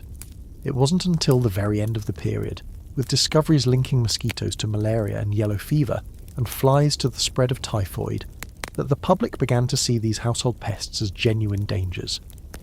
Before that, they were simply a disgusting and unavoidable part of the background noise of life. Now for a truly horrifying and quirky fringe tidbit about Victorian pests. The Victorians, particularly the middle and upper classes, developed a passion for collecting and displaying natural history. This led to the trend of Wardian cases, essentially early terrariums, which were glass boxes filled with ferns and mosses. While beautiful, they often brought their own ecosystem of pests into the formal parlour, including slugs, snails, and a variety of damp-loving insects. More alarmingly, exotic goods coming in from across the empire could bring unexpected travellers. There are scattered, sensational accounts from the period of small snakes or large exotic spiders being discovered in crates of bananas or other imported goods, turning the unpacking of groceries into a potentially terrifying event. Historians still debate the psychological toll of living in such close proximity to so much vermin. Did it contribute to the Victorian obsession with cleanliness and order, a desperate attempt to impose control on a chaotic and invasive natural world? Or was it simply accepted as normal, a background annoyance that one became inured to over time? The sheer number of patents for fly traps, bug powders and mouse traps from the period suggests it was a major preoccupation. You shudder, thinking about the invisible world cohabiting with you. The mice in the walls, the beetles under the floor, the flies sampling your food before you do, and then there are the ones you can't see right now, but you know are waiting for you. The bedbugs and fleas, which we'll have the misfortune of meeting later tonight. The house is not a sealed sanctuary, it is a shared habitat. You are the dominant species, but you are by no means alone. This constant low-level siege by the insect and rodent world is another layer of stress, another source of filth, and another drain on your already depleted energy. Your home is not just your castle. It's a bustling multi-species ecosystem, and you are its very tired, very unwilling zookeeper. With the afternoon stretching before you, the heaviest physical chores of the day are for the moment complete. The house is as clean as it's going to get, and the laundry is slowly drying in the kitchen. Now, a different kind of challenge presents itself, one not of physical labour, but of social endurance. It's time to receive visitors, and that means you must enter the most formal, formidable, and suffocating room in the house, the parlour. You move from the functional, lived-in chaos of the kitchen to the front of the house. As you open the parlour door, it's like stepping into another world. This room is not designed for comfort or relaxation. It is a museum of the family's status, a stage set for the performance of respectability. The air inside is still, heavy, and smells faintly of beeswax, old paper, and something else. A lack of oxygen. The first thing that strikes you is the sheer amount of stuff. We touched on the clutter during your battle with dust, but now you experience it in its full glory. The walls are covered in that arsenic-laced wallpaper, overlaid with dozens of gilt-framed paintings, prints, and sombre family photographs. The furniture is heavy, dark, and ornately carved. A mahogany table, several stiff-backed chairs, and a horsehair-stuffed sofa that is actively hostile to the human form. Every flat surface is laden. The mantelpiece is a forest of curios. The tables are draped with heavy velvet cloths, upon which sit stacks of leather-bound books, rarely read, porcelain figurines, and perhaps that Wardian case full of ferns we talked about, a miniature sweating jungle in a glass box. The room is deliberately dark. The windows are vast, but they are swamped by layers of lace curtains, followed by immense heavy velvet drapes that are kept partially drawn even during the day. This was done for two reasons. Firstly, to protect the fabrics and furniture from the bleaching effects of direct sunlight. Secondly, to create a sense of enclosed, wealthy privacy, a barrier against the grubby outside world. The effect is to create a perpetual twilight, a gloomy, sepulchral atmosphere that is deeply oppressive. You are not alone in this room for long. A visitor is announced, a neighbour, perhaps, or another lady from the parish. You must now engage in the rigid, intricate ballet of Victorian social etiquette. Your posture, already dictated by your corset, must be perfect. You sit upright on the edge of one of the unyielding chairs, your back never touching its back. You cannot lounge or relax. The conversation is as stilted and formalised as the furniture. There are topics that are acceptable. The weather, a recent sermon, the health of various family members, in vague, non-graphic terms, the good works of a local charity. And there are vast oceans of topics that are absolutely forbidden. Money, politics, for women, personal feelings, bodily functions, anything that hints at passion, or unpleasantness. It is a conversational minefield. A slip of the tongue, a moment of genuine but inappropriate emotion could lead to social ruin. You must be pleasant, modest, and utterly bland. It's like performing improv comedy where all the funny words are banned. This suffocating formality is a well-documented historical fact. The Victorian middle-class code of conduct, with its emphasis on propriety and respectability, was a way of distinguishing themselves from the perceived chaos of the lower classes and the perceived decadence of the aristocracy. It was a social uniform as rigid as your corset. As you sit there, making stilted small talk, you become aware of the air quality. The drawn curtains and sealed windows, a defence against street dust and miasmas, mean there is almost no ventilation. The room is becoming stuffy, filled with the recycled breath of its occupants. The coal fire, if it's lit, is consuming oxygen and releasing its own fumes. This lack of fresh air, combined with the emotional restraint and the physical constriction of the corset, could lead to a uniquely Victorian malady, the swoon. Fainting was a surprisingly common occurrence. It was often romanticised in novels as a sign of delicate feminine sensitivity, but the reality was likely a combination of hypoxia, hypoglycemia, and the sheer physical stress of being cinched into a tight corset in a hot, airless room. A quirky and telling fringe tidbit about parlour life is the concept of antimacassars. You notice them draped over the backs and arms of the sofa and chairs. These are small cloths, often intricately crocheted, and their sole purpose was to protect the upholstery from the popular men's hair oil of the day, macassar oil. The name literally means against macassar. It's a perfect illustration of the Victorian mindset. Rather than ask men to use less greasy hair product, an entire category of decorative textile was invented to mitigate the damage. It's problem-solving by adding another layer of fussy, dust-trapping clutter. Historians still debate the true nature of these social calls. Were they a genuinely enjoyable form of social connection for women who were otherwise isolated in the domestic sphere? Or were they a deeply stressful performance, a weekly or daily test of one's ability to conform to an impossible set of social standards? The answer is likely both, depending on the individual. But for you, a visitor from a more informal age, the experience is pure agony. It is profoundly boring, physically uncomfortable, and mentally exhausting. You pour tea for your guest, using the good tea set, of course, and offer a small dry seed cake. The ritual is precise. The cup must be held just so. The conversation must be kept flowing, but only within its narrow prescribed channels. You feel like an actor in a play you haven't properly rehearsed, constantly afraid of missing a cue or saying the wrong line.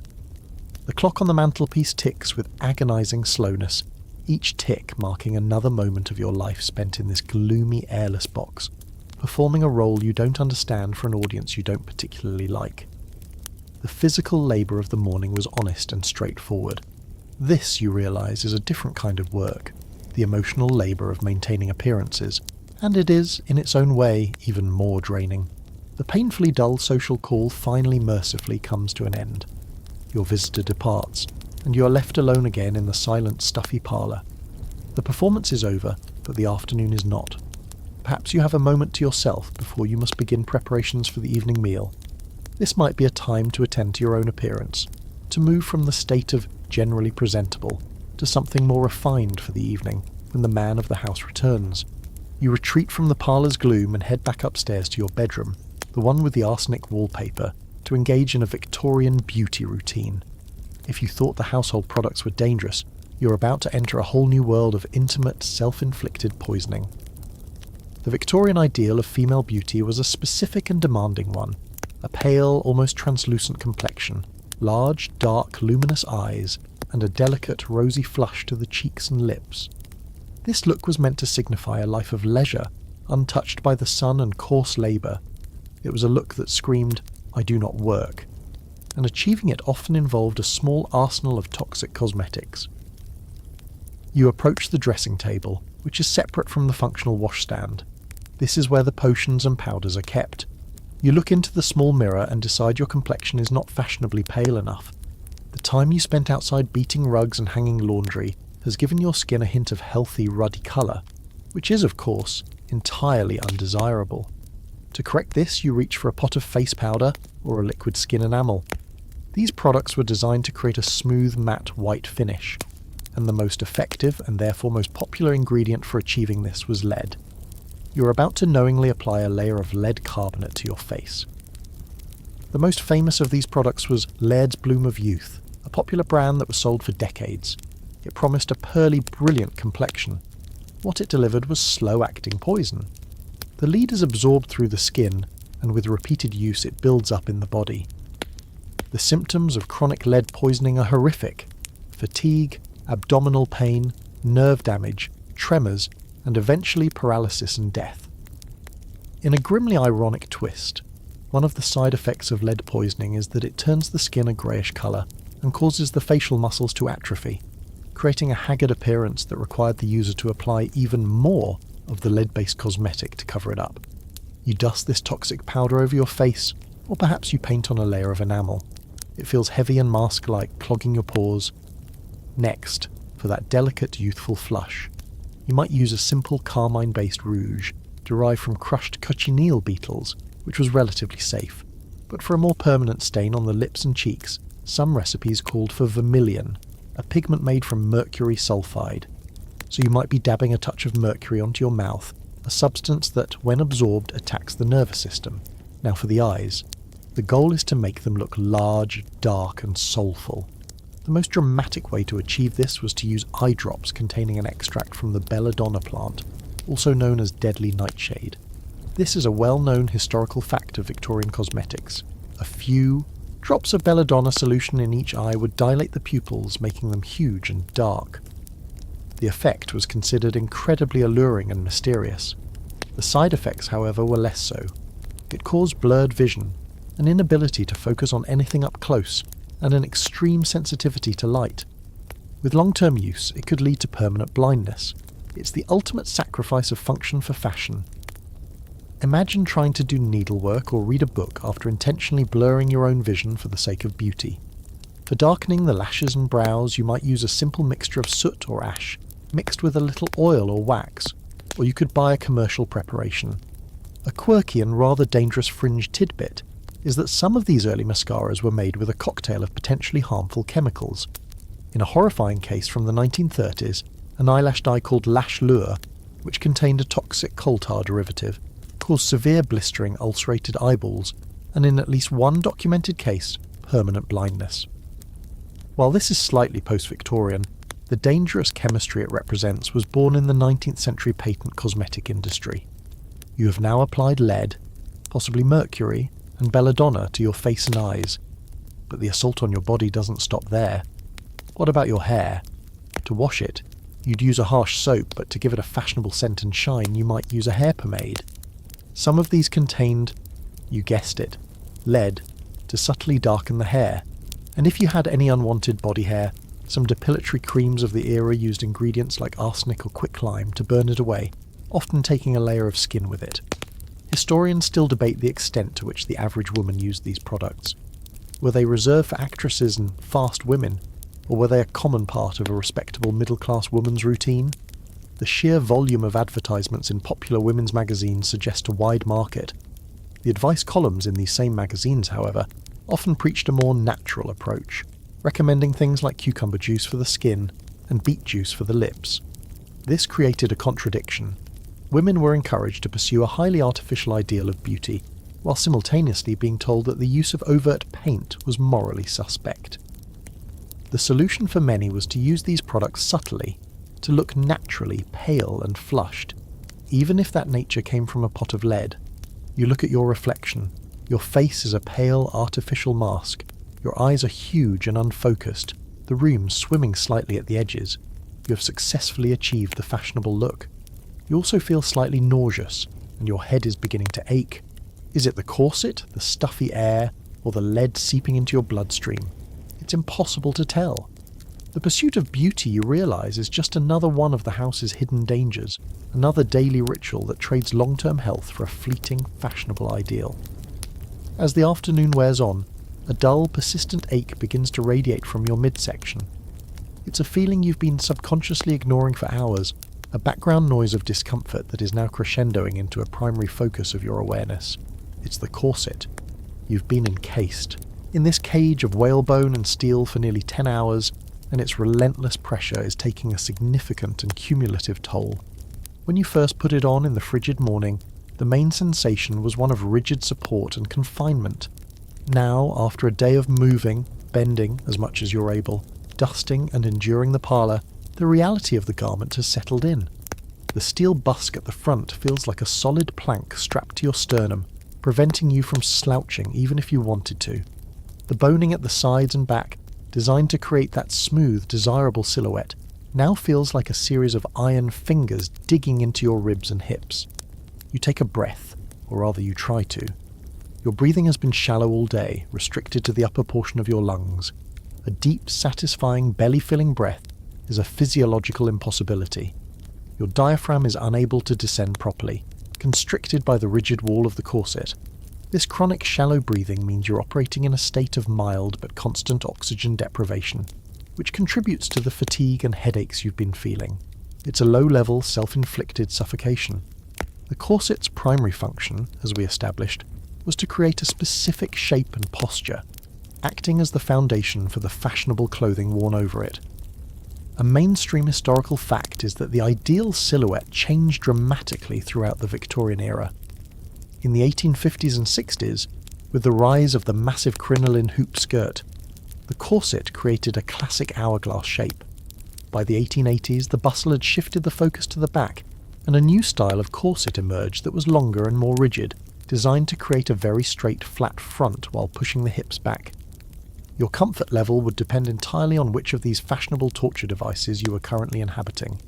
The pressure on your internal organs is immense. Your stomach, liver and intestines are being compressed and displaced from their natural positions. This is not just a sensationalist myth. Medical diagrams from the period, based on autopsies of long-term corset wearers, show a startling degree of organ rearrangement. The stomach is often squeezed into an hourglass shape itself, and the liver can be pushed downwards. This compression severely impacts digestion. Food moves more slowly through your compressed gut, leading to indigestion, heartburn, and chronic constipation, all common complaints in Victorian medical literature.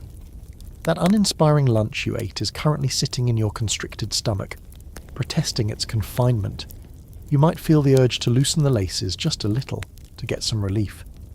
But that's not really an option. The entire structure of your dress, the bodice, the skirt, the way it all hangs, is tailored to fit over your corseted form. To loosen the corset would cause your dress to sag and wrinkle, a clear sign of poor grooming and a lack of self-respect. You are, quite literally, trapped by fashion. Let's talk about the more extreme end of corsetry, tight lacing. While most women likely wore their corsets for support and shape without pulling them to the absolute extreme, a fashionable subset pursued the goal of a dramatically unnaturally tiny waist. This practice was both celebrated in some circles and condemned by medical professionals and dress reformers. The quest for a 16-inch waist was real for some, and the health consequences were severe. A quirky and rather grim fringe tidbit from this subculture is the idea of seasoning a new corset. This involved wearing the new stiff corset for only an hour or two a day at first, gradually increasing the time and tightness over several weeks, as if breaking in a new pair of shoes. The body was being forcibly moulded to the shape of the garment. There are also accounts of girls being made to sleep in their corsets, a practice meant to train their bodies to a smaller waist from a young age. Historians still debate the prevalence and social meaning of tight lacing. Was it a form of patriarchal oppression, a tool to make women weak, docile and physically dependent?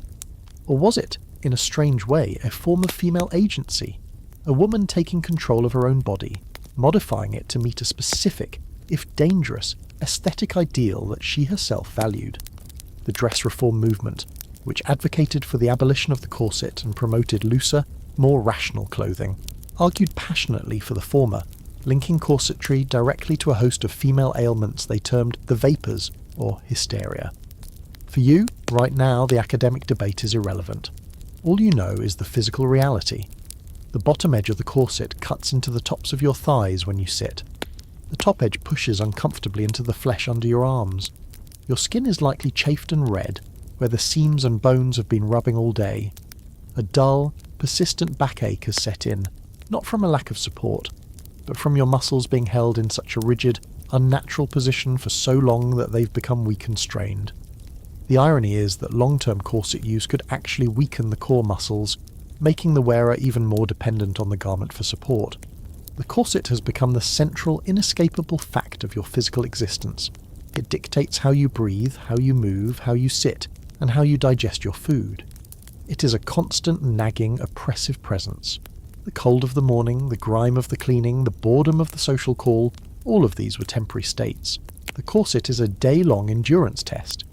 As you think about the evening ahead, preparing dinner, eating dinner, more sitting, the prospect of several more hours in this vise is profoundly disheartening.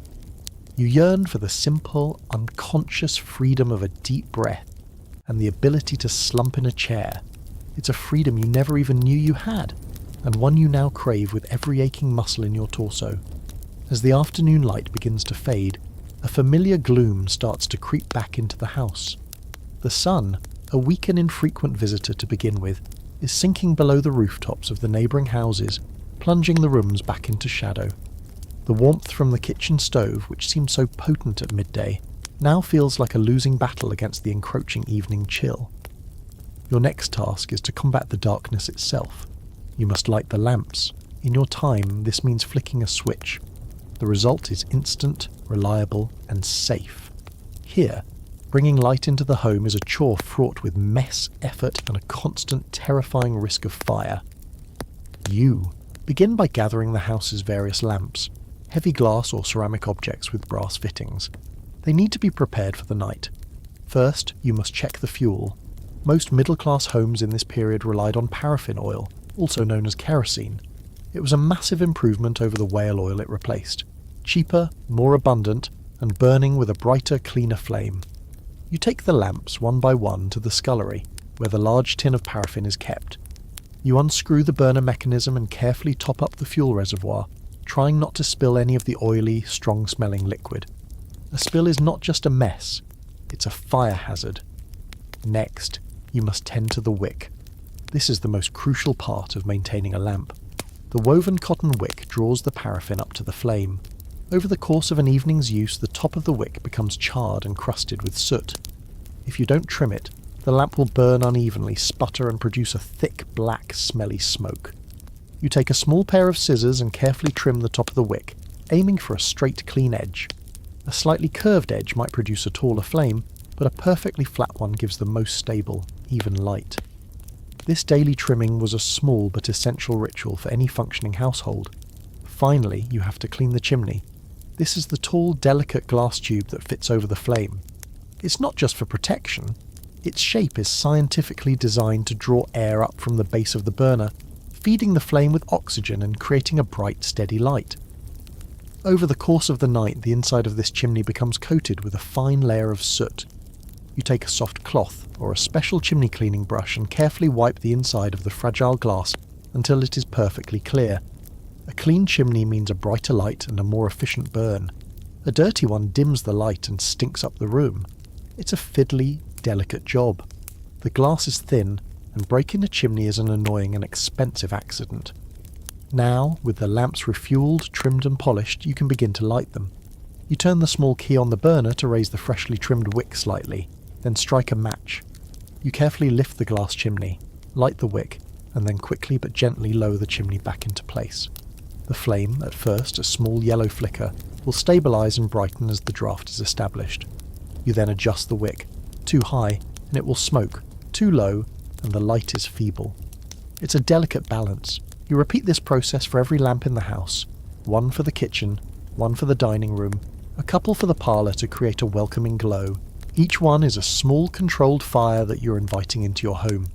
This is a profound and terrifying historical fact. Fire was the leading cause of accidental death and property destruction in the Victorian era.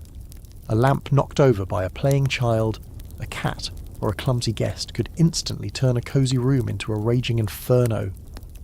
The flammable paraffin would spill and ignite, and the flames would hungrily consume the dry wooden furniture, the heavy curtains, and the voluminous, flammable clothing of the occupants.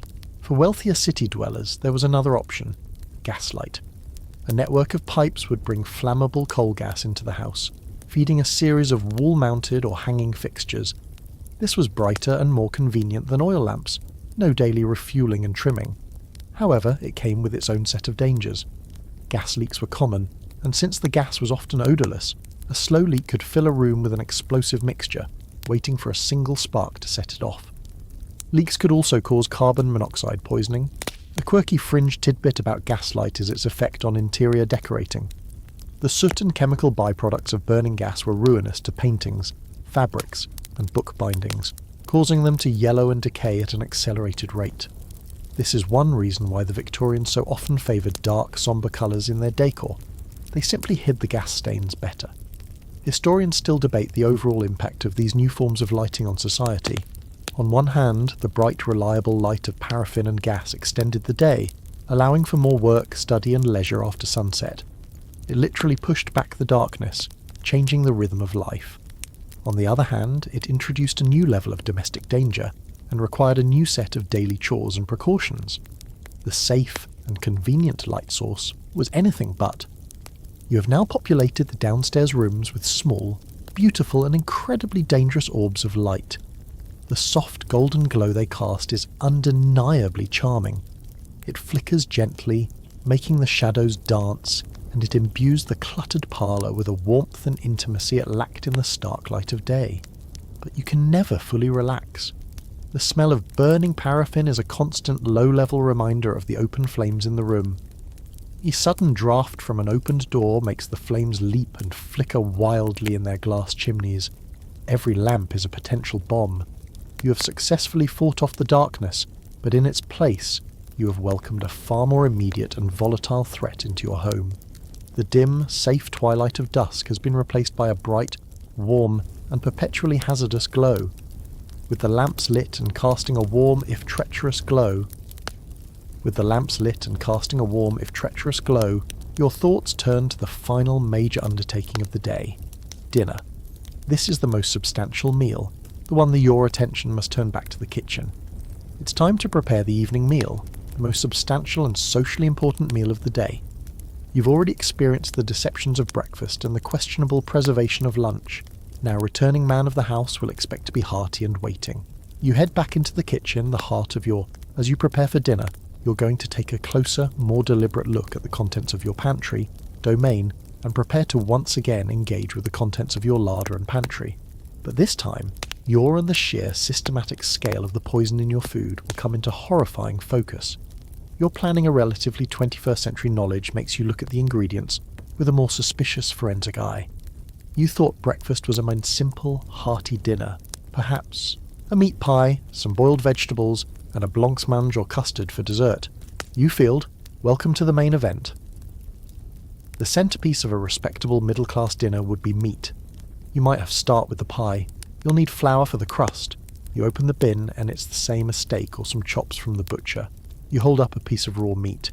It has a surprisingly vibrant, healthy flour from this morning, the stuff whitened with alum. But for dinner, you might also need some seasoning. You reach for a small tin labelled pepper. You sprinkle some into your hand and examine it in the lamplight. It looking red colour. Too healthy. This was an era before refrigeration, and getting meat from the abattoir to the looks like pepper, but Victorian grocers were masters of imitation. It was common practice to bulk out expensive ground pepper with cheaper butcher. To your kitchen in a state of freshness was a constant challenge. An unscrupulous butcher might use a variety of chemical tricks to disguise the fact that his wares were past their prime. A wash of borax or a sprinkle of sulfites could substitutes, including dust, sand, and most commonly ground up pea and bean flour. It diluted the flavour and the cost inhibit bacterial growth and give aging, greyish meat a deceptively fresh, reddish appearance. You could be about to cook. Now for something more colourful. Perhaps you need a dash of cayenne pepper for the pie filling. You reach for a piece of meat that is chemically preserved on the outside but already turning on the inside. What will you serve with the bright red tin?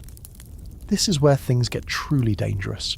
The vibrant red of cayenne was often enhanced with substances like red lead, a highly toxic lead oxide, or cinnabar, which is mercury sulfide. These poisonous compounds were added meat, perhaps some vegetables. You have some potatoes, which are generally safe, and a cabbage. But what about something from a can? Tinned food was a revolutionary technology in the 19th century, allowing for the long-term preservation simply to make the product look more appealing and authentic on the shelf. You are potentially about to add a dash of heavy metal poison to your family's dinner just for a bit of colour and spice. Let's move on to everything from fish to fruit. However, the canning process was still being perfected. A major danger was the lead solder used to seal the vegetables. You have some carrots and perhaps some cabbage. These are relatively safe, provided they are fresh. But what the cans? Droplets of this lead could, and often did, get into the food, especially with acidic contents like tomatoes. So about the pickles you might serve alongside the pie? We've already touched on the commercial pickles being dyed green with copper sulfate. Your convenient can of vegetables could come with a side of heavy metal poisoning, but it's the condiments and seasonings. This practice was shockingly common. In his groundbreaking 1850s investigation for The Lancet, Dr. Arthur Hill, where the real festival of fraudulence begins. You need some pepper for the steak. You reach for the pepper pot. The Hassel analysed dozens of samples of commercially bottled pickles and found that almost all of them contained dangerous levels of copper. The ground pepper inside is dark and pungent. It is also very likely not pure pepper. Ground black pepper was one of the most commonly. Manufacturers would boil the pickles with copper coins or in copper vats to give them that lurid, unnatural green that customers adulterated spices. It was frequently bulked out with what was known in the trade as PD. Pepper dust had come to associate with quality. For dessert, you plan to make a simple, sweet blancmange. This, which could be anything from floor sweepings from the spice warehouse to charcoal, sawdust or ground-up olive stones, requires milk, sugar, and a setting agent like gelatin or cornstarch. You retrieve the milk jug. It's the same, maybe you'll make a gravy, thickened with flour. That flour, as you know from breakfast, might contain alum watery bluish milk from this morning, potentially bulked out with chalk or plaster. You reach for the sugar. It's a or plaster. You want to give the gravy a rich brown colour. You might reach for a bottle of browning, coarse brownish sugar. And as we know, it could be mixed with anything from sand to sawdust to increase its weight. Even more disturbingly, some confectioners used plaster of Paris to create the intricate sugar sculptures and cake decorations that were so a popular kitchen staple.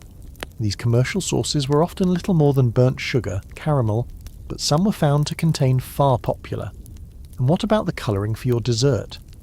Maybe you want to make it a cheerful yellow. You might reach more sinister ingredients to achieve their dark, savoury look and taste. Let's look at the truly colourful dangers. You for a bottle of colouring from the chemist. Some yellow food colourings of the period were derived from lead chromate. Fancy making a dessert, perhaps some blancmange or a custard. You'll need milk, watered down, thickened. For a nice green, you might be tempted by a colouring that uses our old friend, arsenic-laced Shields green with chalk, and sugar, potentially cut with sand. But what if you want to make some cheerful, colourful sweets or?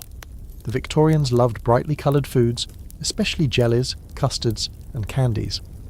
A pretty dessert jellies for the children. You go to your box of food colourings. These were not the carefully regulated, synthesised, could be a rainbow of toxic chemicals. This is a terrifying mainstream historical fact. The candy industry was one of the worst colours you know today. They were often industrial dyes, repurposed for culinary use with little to no testing. That bright red offenders, sweet sold to children, were routinely coloured with lead, mercury, copper, and arsenic. It's a miracle candy. It could be coloured with lead oxide, the vibrant green jelly. It might get its hue from copper arsenite. Any Victorian child with a sweet tooth survived to adulthood. A particularly quirky and horrifying fringe tidbit concerns cheese. To our old friend Sheila's green making another appearance, this time on your dessert plate. The pretty yellow sweets. They could be coloured with lead chromate or gambo, a purgative so potent it was also used as a give-pale bland cheese.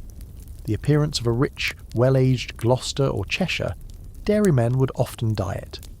A common colouring agent was annatto, a plant-based dye which is safe.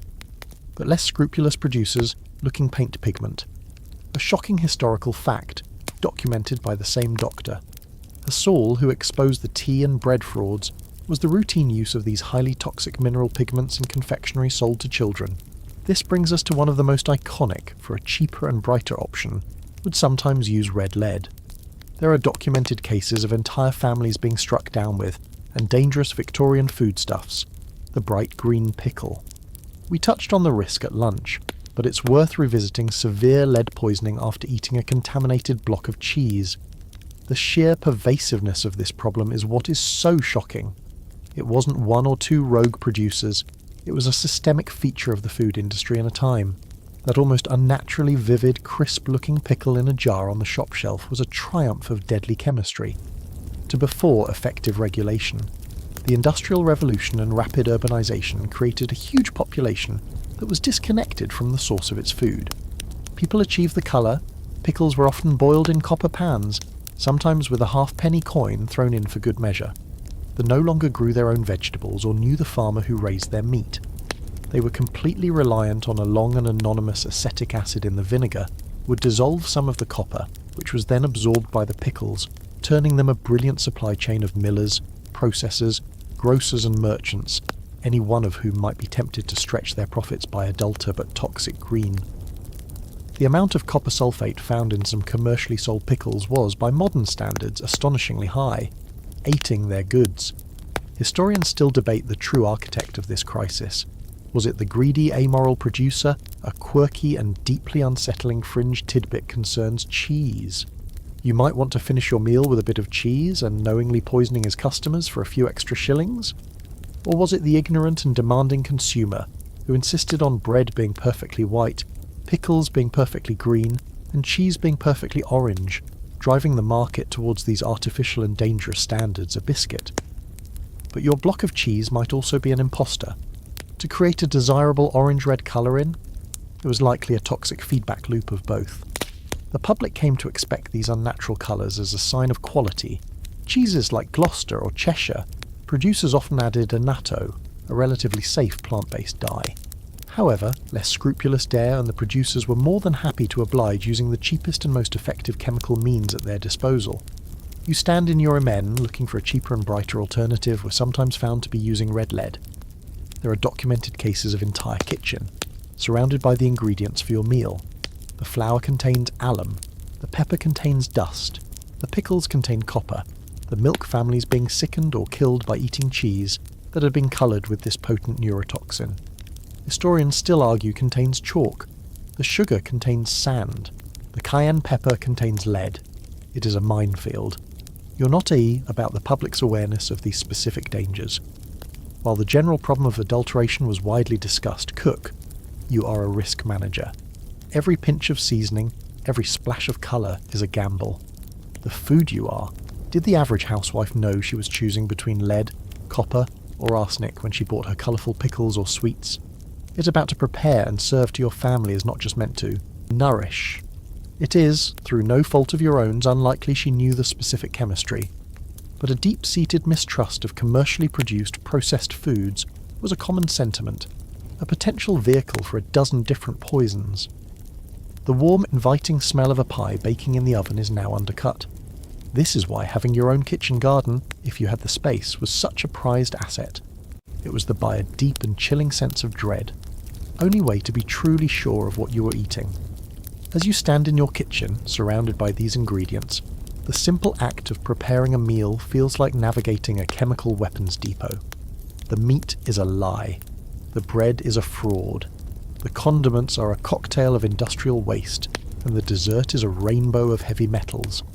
You realise with a sinking feeling that the greatest threat in this house isn't a sudden, dramatic event like a fire or a fall. It's the slow, steady, cumulative poisoning from the walls, the water, and the food. You're living in a toxic box, and you're about to sit down to a lovingly prepared, potentially lethal meal.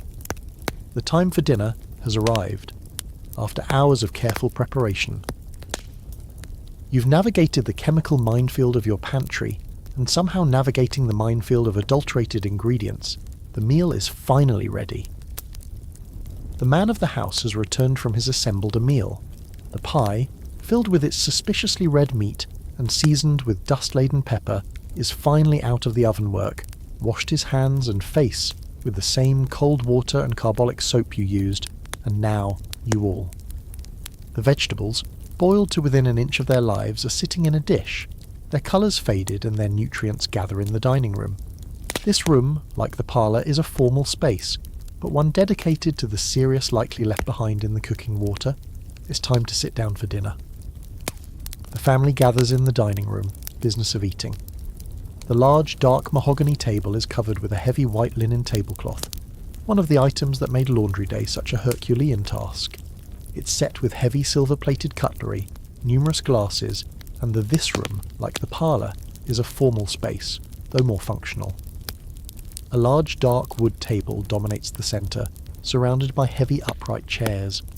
The gaslight or oil lamps cast a warm glow, but also long dancing shadows that are good china. The flickering light from the oil lamps or gasolier overhead casts a warm but sombre glow, yet make the corners of the room feel remote and dark. The man of the house is home from his work, and the evening, inting off the silverware and making the shadows in the corners of the room seem deep and mysterious. You, or meal, is the anchor of the day, a moment for the family to come together and perform its roles. You serve a maid if the family has one, bring the food in from the kitchen. It's a parade of heavy steaming dishes. The food, a hefty slice of the meat pie is placed on each plate, the crust made. With that allume heavy, the centrepiece might be that steak and kidney pie you so carefully assembled. Its pastry crust, a reassuring golden brown, hopefully not flour, is pale and dense rather than light and flaky. The filling, which smelled savoury enough while cooking, is too browned by the unpredictable oven. There are also serving bowls filled with vegetables, but these are not the crisp, vibrant, uniform, greasy brown. Alongside it, you spoon a portion of the vegetables. The Victorians were not known for their delicate, al dente vegetables you might be used to. The Victorian palate, particularly in England, had a deep touch with vegetables. The prevailing belief was that they needed to be boiled extensively to be made digestible. The result is a pile of soft, watery and almost flavourless cabbage and carrots. All nuance, all texture, all freshness has been obliterated seated suspicion of anything raw or undercooked. Vegetables were boiled, and not just boiled, but boiled into submission. Your potatoes have been boiled until they are soft and floury. The cabbage has been boiled until it is a translucent greyish-green mass, its texture limp, and its sulphurous smell permeating the room. Any carrots or turnips have been treated through prolonged exposure to scalding water. This was a culinary tradition that valued thoroughness over subtlety. The meal itself is heavy, monotonous and greasy. The pie crust is stodgy, the meat within is tough, and the whole thing sits similarly, boiled until they are soft enough to be mashed with a fork, their bright colours faded, their flavour muted, and most like a lead weight in your stomach. A stomach that is still being compressed by your corset. The sheer fattiness of the food of their water-soluble vitamins leached out into the cooking water, which was then discarded. This culinary philosophy was a feature, not a bug. Fat meant calories, and calories meant energy and status. In an era before the dangers driven by a fear of germs, boiling was seen as a way to purify food and make it safe. The result of saturated fats were understood. A greasy sheen on the gravy was a sign of prosperity, not a cause for concern. However, was a diet often lacking in essential nutrients, even when vegetables were plentiful. Then there is the grease. Fat conversation at the dinner table is, like in the parlour, a structured affair. The father might recount the events of his day or was flavour, and it was also a sign of prosperity. A good meal was a rich meal. The meat pie is likely swimming hold forth on a topic of business or public interest. Children are expected to be seen and not heard, or to speak in a thick, fatty gravy. If you were having a roast joint, it would be served with its pan drippings, only when spoken to. As a woman, your role is to facilitate, to listen, and to ensure the smooth running of the meal. It's not a time for relaxed, free-flowing conversation. It's another social ritual with its own set. Even the boiled vegetables might get a dollop of melted butter or bacon fat poured over them. The meal is incredibly heavy of unwritten rules. The sheer monotony of the diet is something your 21st century palate would struggle. Designed to sit in the stomach for a long time. A feeling that is not helped by your corset, which is actively with. While the wealthy had access to a greater variety, the middle-class diet revolved around a limited rotation of roasted, resisting the introduction of this large volume of food. As the master of the house carves the pie or serves the meat or boiled meats, root vegetables and heavy puddings. Seasonal eating wasn't a trendy lifestyle choice. It was the conversation is formal, more so than at a modern family dinner. Children, if present, are expected to be seen absolute necessity. In the winter, the diet would become even more constrained, relying on stored root vegetables, pickled goods, and preserved and not heard, speaking only when spoken to. The conversation between husband and wife is polite and restrained. It is a performance meets. The bright, fresh flavours of things like salad greens, tomatoes, or bell peppers were rare luxuries, often grown of domestic harmony and order. A stark contrast to the chaotic, often dangerous reality of running the household. You under glass at great expense. A mainstream historical fact is that this lack of fresh produce, especially in winter, meant that mild take your first bite. The pastry is heavy. The meat filling is savoury, its questionable origins masked by the salt, pepper. Forms of scurvy and other vitamin deficiencies were not uncommon, even among the relatively well-off. Let's not and its dusty friends. And the richness of the gravy. The vegetables are soft, watery and bland. It is forget what you're drinking. You might have a glass of water from that questionable pump, which you've hopefully filling. It is hot. But it is not exciting. It is monotonous. The range of flavours is narrow. Salty had the foresight to boil. More likely you're drinking beer or ale. In an age of contaminated water, beer was fatty boiled. Spices beyond pepper were used sparingly in everyday English cooking, often seen as foreign, or often the safer option, as the brewing process involved boiling the water, and the alcohol had some antibacterial properties. However, the way to disguise spoiled food, which ironically was often exactly what they were doing. A mainstream historical fact is that the diet beer industry was just as susceptible to adulteration. To enhance the bitter flavour, some brewers were known to add strychnine, of the Victorian middle class, while high in calories from fat and refined carbohydrates, was often nutritionally poor, leading to widespread issues like anemia, rickets, due to lack of vitamin D and calcium, a dessert fork, a soup spoon, a teaspoon, a grapefruit. These creations were visually spectacular, but often texturally bizarre. Imagine eating a cold, jellied mound of chopped veal, spoon, and specialised tongs for asparagus. This proliferation of silverware was another aspect of the middle-class obsession with etiquette and demonstrating. It was a triumph of form over flavour, another way to display the household's sophistication and the cook's skill. One's social refinement, knowing which fork to use for which course was a key test of one's breeding. Historians still debate the reasons for the perceived blandness of Victorian English cuisine, especially when compared to the vibrant food. For you, it would be a baffling and stressful array of nearly identical tools. Historians still debate the emotional atmosphere cultures of France or Italy. Was it a lingering Puritan suspicion of sensual pleasure? Was it a result of the destruction of the typical Victorian family dinner? Was it a warm, comforting ritual that reinforced family bonds? A welcome respite from the outside food knowledge during the rapid industrialisation? Or was it simply that the new middle class, lacking a long tradition of world, or was it a tense authoritarian affair where the patriarchal father figure presided over a silent and submissive family fine dining, defaulted to simple, heavy, respectable foods that emphasised quantity and costliness over flavour and technique? The answer, as always, likely lies somewhere in between and varied enormously from family to family. The idealised image in paintings and novels often shows a scene of perfect domestic harmony. The reality, constrained by rigid etiquette, uncomfortable clothing, and genuinely chew your way through the meal. It is a chore. Each mouthful is dense and requires significant effort. The constant sips of water to wash it down feel like a necessary lubricant. You feel full long before you are finished, your stomach protesting the volume awful food was probably far less rosy. You push the last of the soggy cabbage around your plate, the meal of food being forced into its constricted space. There is no joy in this meal, only a sense of duty. It has filled you up, but it hasn't satisfied you. It was a heavy, bland and greasy affair, duty to provide it, and the duty to eat it. It is fuel, but it is stodgy, uninspired fuel. It consumed in a formal, restrictive atmosphere. Your body is struggling to digest the fatty, overboiled food within your cords, the culinary equivalent of the parlour furniture. Heavy, formal, and deeply uncomfortable. As you lay down your fork-eated torso, you feel bloated, tired, and deeply uninspired. The act of eating, which should be a source feeling of greasy, leaden fullness, settles over you. You have survived dinner, but you feel bloated, tired, and deeply of pleasure and nourishment has been reduced to a functional, joyless, and vaguely hazardous refueling stop in the long, exhausting day.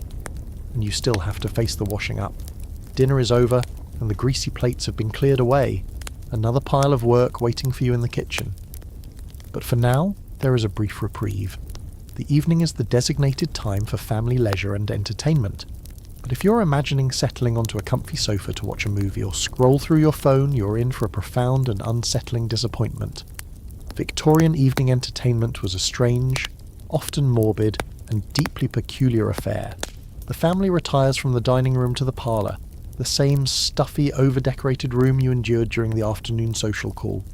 The lamps are lit, casting their flickering golden glow, and the heavy curtains are drawn, creating an enclosed, almost womb-like space, sealing you off from the dark, dangerous world outside. The fire in the hearth crackles, providing a focal point and a small circle of warmth. The atmosphere is meant to be cosy and secure, but it feels claustrophobic. What do you do for fun? For the children, there might be board games like the moralistic Snakes and Ladders. Originally from India, its journey to Britain is a mainstream historical fact of empire. Or the game of Goose, where landing on certain squares propelled you forward or sent you back. These games were often designed to teach lessons about virtue and vice. For the adults, a primary form of entertainment was reading aloud. The man of the house, or perhaps one of the older children with a clear voice, would read from a popular novel. This was the golden age of the serialised novel. Families would eagerly await the next instalment of a story by Charles Dickens or Wilkie Collins. The shared experience of the story, with its drama, suspense and cliffhangers, was a powerful bonding ritual. If reading wasn't on the agenda, music was a popular alternative. If the family was well off enough to own a piano, one of the daughters, having been dutifully instructed for years, would be called upon to play. She might play a piece by Chopin, or a popular music hall tune, filling the room with sound. It was a display of her accomplishment, a key part of her education, and a sign of the family's cultural refinement. But alongside these relatively normal pastimes, existed a world of much stranger, more macabre diversions. This was an era fascinated by death, science, and the supernatural, and their evening entertainments reflected this. For instance, you might spend the evening working on a scrapbook. But these weren't just collections of pretty pictures. The Victorians loved sentiment albums, which might contain pressed flowers from a significant location, intricate cuttings of silhouettes, and even locks of hair from loved ones, living or dead. The memorialising of the dead was a common and public act, and a child's golden curl sitting on a page next to a dried fern was not seen as morbid, but as touchingly sentimental. Then there was the popular hobby of taxidermy. It's a quirky and rather unsettling fringe tidbit that amateur taxidermy was a fashionable pastime. A family might spend the evening gathered around the parlour table, stuffing and mounting a squirrel or a small bird that had been unfortunate enough to die in the garden. Manuals gave instructions on how to skin, preserve, often with arsenic soap, and pose the animals in lifelike, or comically human-like, dioramas. The finished products would then join the legion of other dust-collecting objects on the mantelpiece. Perhaps the most iconic and strange of all Victorian evening pastimes was the séance. Spiritualism, the belief that one could communicate with the spirits of the dead, was a massive craze that swept through all levels of society, from Queen Victoria herself down to the middle classes. A group might sit around the parlour table, hands linked, in the darkened room. A medium, who could be a visiting professional or even one of the family members believed to have psychic gifts, would attempt to contact the other side. The séance was a form of theatre. Raps on the table, a floating trumpet, a ghostly touch in the dark, these were all part of the performance. Was it real? Was it a trick? For many, it was a profound and comforting experience, a way to feel connected to the loved ones they had lost in an age of high mortality rates. For others, it was a thrilling, spooky game. Historians still debate the reasons for this deep cultural fascination with spiritualism. Was it a genuine religious movement, a reaction against the perceived soullessness of industrial science? Or was it a form of psychological release, a way for people living in a highly repressed and emotionally constrained society to experience wonder, fear, and profound emotion in a controlled setting? Whatever the reason, the idea of spending your evening trying to talk to your dead relatives was considered a perfectly reasonable form of entertainment. If a full-blown séance wasn't on the cards, you might settle for telling ghost stories. The ghost story was elevated to a high art form in the 19th century. Writers like M.R. James and Sheridan Le Fanu perfected the art of the chilling atmospheric tale. Picture it. The house is dark and silent, save for the crackling fire and the wind whistling outside. The flickering lamplight makes the shadows in the corner of the parlour leap and twist. In this setting, a well-told story of a spectral presence or a vengeful ghost would be terrifyingly effective. You sit there in your stiff corset in the stuffy, cluttered room. The entertainment is not relaxing. It's either intellectually demanding, emotionally fraught, or actively creepy. There is no passive consumption of media. Everything is an activity, a performance, a ritual. The lines between hobbies, science, and the supernatural are incredibly blurry. You have spent your day fighting against the very real dangers of poison, filth, and fire, and now you spend your evening actively inviting fictional, or perhaps not so fictional terrors, into your home for fun. It's a strange, unsettling end to a long, unsettling day. The evening's strange entertainment, whether it was a spooky story or a stilted piano recital, has wound down.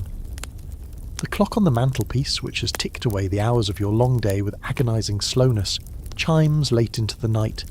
It's time for bed. A collective sense of weariness settles over the family, but the day is not quite over. The process of shutting down the house is another series of chores, and as you begin, you become aware of a familiar, unwelcome sensation. The chill is returning. The fire in the parlour hearth, which was the cheerful centre of the evening, has now burned down to a pile of glowing red embers. It's radiating a final weak wave of warmth, but it's no longer powerful enough to hold the room's cold at bay. The heat from the kitchen stove, which once permeated the ground floor, has long since dissipated, the iron beast itself now cooling and silent. As the artificial heat sources die, the house begins its nightly reversion to its natural state, a cold, damp thermal sieve. The chill doesn't just creep in, it actively seeps. You feel it first at the edges of the room, a tangible coldness radiating from the large, poorly insulated windows. The heavy velvet curtains, which seemed so imposing, are little more than a decorative veil against the cold night air outside. A draught, as fine and sharp as a needle, snakes its way under the door and across the floorboards, chilling your ankles. You can feel the temperature in the room dropping, minute by minute. Before you can retreat upstairs, the lamps must be dealt with. You go through the house, extinguishing the flames one by one. You turn down the wick until the flame is just a tiny bead. Then you gently blow it out, sending a small puff of oily, sooty smoke into the air. Each extinguished lamp plunges a room into darkness, and with the darkness comes the cold. The house grows dimmer and colder with each lamp you put out. It's a slow, deliberate surrender to the night. This is the point in the evening where the class divide in heating becomes starkly apparent once more. In a very wealthy household, a servant might be tasked with banking the fires, carefully arranging the embers and adding a specific type of slow-burning coal so that a low fire would smoulder through the night, making it easier to restart in the morning. This was a skilled job, as doing it improperly could fill the house with deadly carbon monoxide. For your middle-class household, however, coal is too precious a commodity to burn while you sleep. The fires are allowed to die completely. It's an economic necessity, and the price you pay for it is a nightly descent into a deep, penetrating cold. You make your way up the main staircase carrying a single lamp or a candle to light your way. The air on the staircase is noticeably colder than the parlour you just left. The heat from the ground floor never truly made it up here, and now the upstairs hallway feels like a tomb. The cold seems to hang in the air, heavy and stagnant.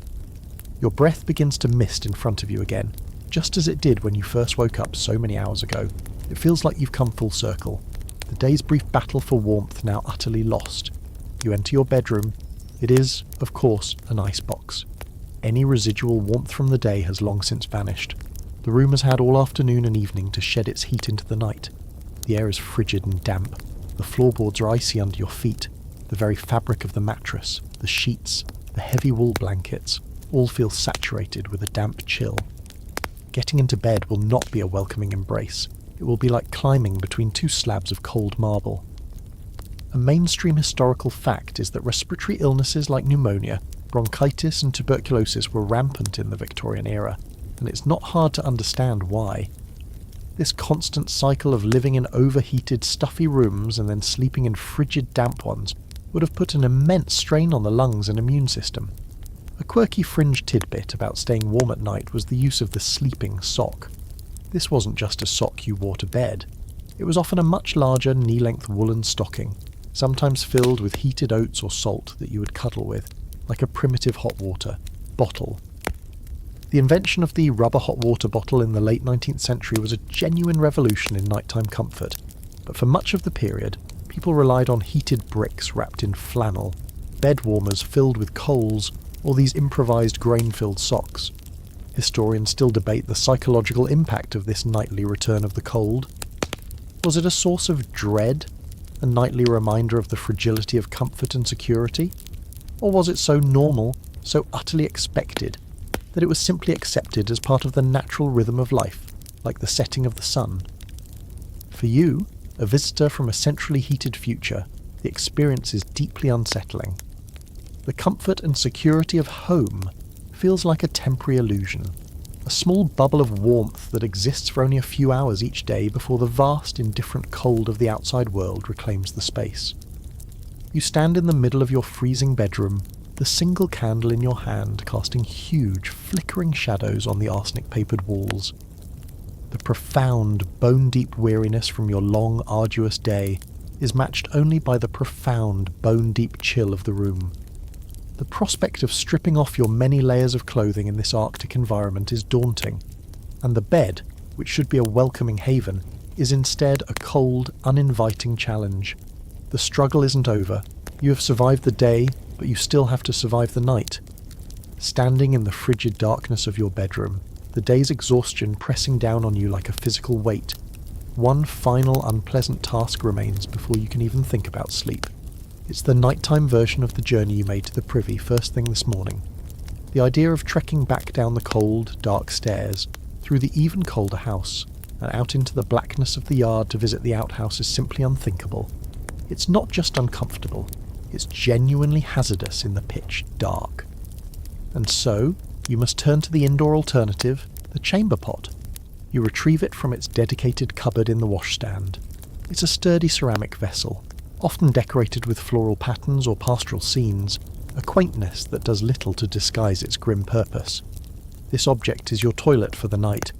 The ritual is a solitary and undignified one. There is no privacy of a separate room, no flushing mechanism to whisk the evidence away. There is just you, this pot, and the cold, silent bedroom. The process is a logistical challenge in itself. You're still wearing your daytime clothes, or you may have just changed into a long flannel nightgown. You have to hoist your layers, squat in the freezing air, and carefully position yourself over the pot. It's an awkward, uncomfortable, and deeply unglamorous moment. The sound in the profound quiet of the house seems unnervingly loud. There is no fan to mask it, no running water to disguise it. Once you have finished, the problem does not go away. There is no flush. The chamber pot and its contents now have to reside in the bedroom with you all night. You might slide it under the bed, tucking it out of sight, but it is not out of mind. The faint, unpleasant odour will gradually permeate the cold, still air of the room. Every time you shift in bed, you might hear the liquid sloshing gently beneath you, a deeply unsettling reminder of its presence. This was the universal reality for almost everyone in the 19th century. Even in wealthy homes that might have had an early experimental flushing water closet, these were often unreliable and located far from the bedrooms. The chamber pot remained a ubiquitous and essential piece of bedroom furniture. A mainstream historical fact is that the job of slopping out, emptying the household's chamber pots each morning, was one of the most dreaded and unpleasant tasks for a domestic servant. The maid would have to go from room to room collecting the full pots, carrying them carefully downstairs and outside to be emptied into the same cesspit as the privy. It was a heavy, smelly and nauseating start to the day. In a household without servants, this grim task would fall to one of the women of the family. The design and decoration of chamber pots is a quirky and fascinating fringe area of ceramic history. While most were decorated with simple flowers, some had humorous or satirical verses printed on the inside bottom. A popular design, particularly in the early 19th century, featured a portrait of Napoleon Bonaparte, allowing the user to express their patriotic contempt in a very direct manner. Others had a large painted eye at the bottom, accompanied by a rhyme like, "Use me well and keep me clean, and I'll not tell what I have seen." It was a strange attempt to bring a bit of levity to a fundamentally grim object. For men, there was sometimes a specific alternative to the wide-mouthed chamber pot, the urinal or bottle, a ceramic or glass vessel that was easier to use without getting out of bed. These two would simply be left on the floor until morning. The presence of these vessels filled with human waste in the sleeping environment was not just unpleasant, it was a significant health hazard. The fumes contained ammonia and other gases, and any accidental spill would contaminate the floorboards or rugs, creating a breeding ground for bacteria in a room that was already a haven for germs. Historians who study sanitation and domestic life still debate the psychological impact of this constant close proximity to human waste. Did it create a sense of resignation, an acceptance of smells and states that we would find utterly intolerable? Or did it contribute to the Victorian obsession with covering up unpleasant realities, both literal and metaphorical? The way they decorated chamber pots with delicate roses, trying to beautify an object of pure utility and filth, seems to speak volumes about their desire to impose a veneer of civilization over the raw, messy facts of life. You slide the pot under your bed. The final chore of the day is complete. You are now free to get undressed and climb into bed. But the room feels different now. It is not just a cold, dark space. It is a cold, dark space that you are sharing with a container of your own waste. The air feels thicker, heavier. The simple act of breathing feels less clean. It's a final, profound indignity in a day that has been filled with them. It strips away any romantic notion of the Victorian bedroom as a peaceful sanctuary. It is a functional space, a toxic space, and now it is also a latrine. The thought of spending the next 8 hours in this environment, with that object lurking just a few feet below you, makes the prospect of a restful night's sleep seem very, very distant. Having dealt with the unpleasantness of the chamber pot, the moment you have been dreading and craving in equal measure has finally arrived, getting into bed. You've shed your many layers of clothing in the frigid air, the brief shocking cold on your skin, a final punishment before seeking refuge. You pull back the heavy mountain of blankets and with a shudder, slide your body between the icy coarse linen sheets. The cold is absolute. It's a damp, penetrating chill that seems to cling to the very threads of the fabric. It steals your body heat instantly, making you gasp. You curl into a tight ball, trying to create a small pocket of warmth with your own body, your teeth chattering. It will be a long time before the bed becomes a comfortable temperature. You lie there, shivering, waiting, praying for the numbness to set in, and that's when you feel the first one. A tiny, sharp, itching sensation on your leg. You try to ignore it, telling yourself it's just your imagination, or the scratchy fabric of the sheets. Then you feel another one, on your arm this time, and another, on your back. A slow, creeping horror dawns on you. You're not alone in this bed. The bed, your supposed sanctuary from the cold, is already occupied. It is home to a thriving population of biting, blood-sucking insects. The two most common culprits were fleas and bedbugs. Fleas were everywhere.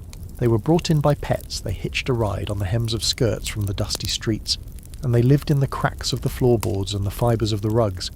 They were an accepted, if maddening, part of life. You might find one on you at any time of day, but in the stillness and warmth of the bed they would come out to feast. But the true terror of the Victorian night was the bedbug, Cimex lectularius. These small, flat, reddish-brown insects are masters of stealth. They hide during the day in the tiniest cracks and crevices, in the wooden frame of the bedstead, in the seams of the mattress, behind loose wallpaper, even in the nail holes in the wall. Then, at night, attracted by the warmth and the carbon dioxide you exhale, They emerge from their hiding places and crawl towards their sleeping victim. They pierce your skin with a small, sharp proboscis and feed on your blood. You can't see them in the dark. All you feel is the maddening, persistent itching of their bites, which often appear in a telltale line or cluster. The thought of dozens, perhaps hundreds of these tiny vampires crawling over your body in the darkness is a psychological torment of the highest order. It makes your skin crawl in a way the cold never could. Eradicating them was a near impossible task. The mattress, a key hiding place, was a prime suspect. Unlike your modern sealed mattress, the Victorian mattress was typically a large, canvas sack stuffed with organic materials. In a wealthy home it might be filled with feathers or horsehair. In a more modest home like this one, it was likely stuffed with straw, rags, or even dried leaves. This stuffing was a paradise for pests. It provided warmth, humidity, and endless places to hide and lay eggs. The only way to clean it was to unstitch the whole thing, haul the stuffing outside to be aired and beaten, releasing a cloud of dust and bugs, wash the canvas sack, and then restuff the whole thing. An immense, exhausting chore. A mainstream historical fact is that Victorian housewives waged a constant chemical war on bedbugs. They would wash down the bed frame with corrosive substances like turpentine or kerosene. They would pour boiling water into the joints of the wood. Most terrifyingly, they would use powders containing mercury or arsenic, dusting them into the seams of the mattress and the cracks in the walls. So you could be lying on a mattress that is not only infested with bugs, but is also saturated with a fine dusting of deadly poison. It's a terrible choice. Be eaten alive by bugs, or slowly poison yourself in your sleep. A particularly quirky and horrifying fringe tidbit is the invention of the bug-proof bed. In the 19th century, there was a trend for iron bedsteads.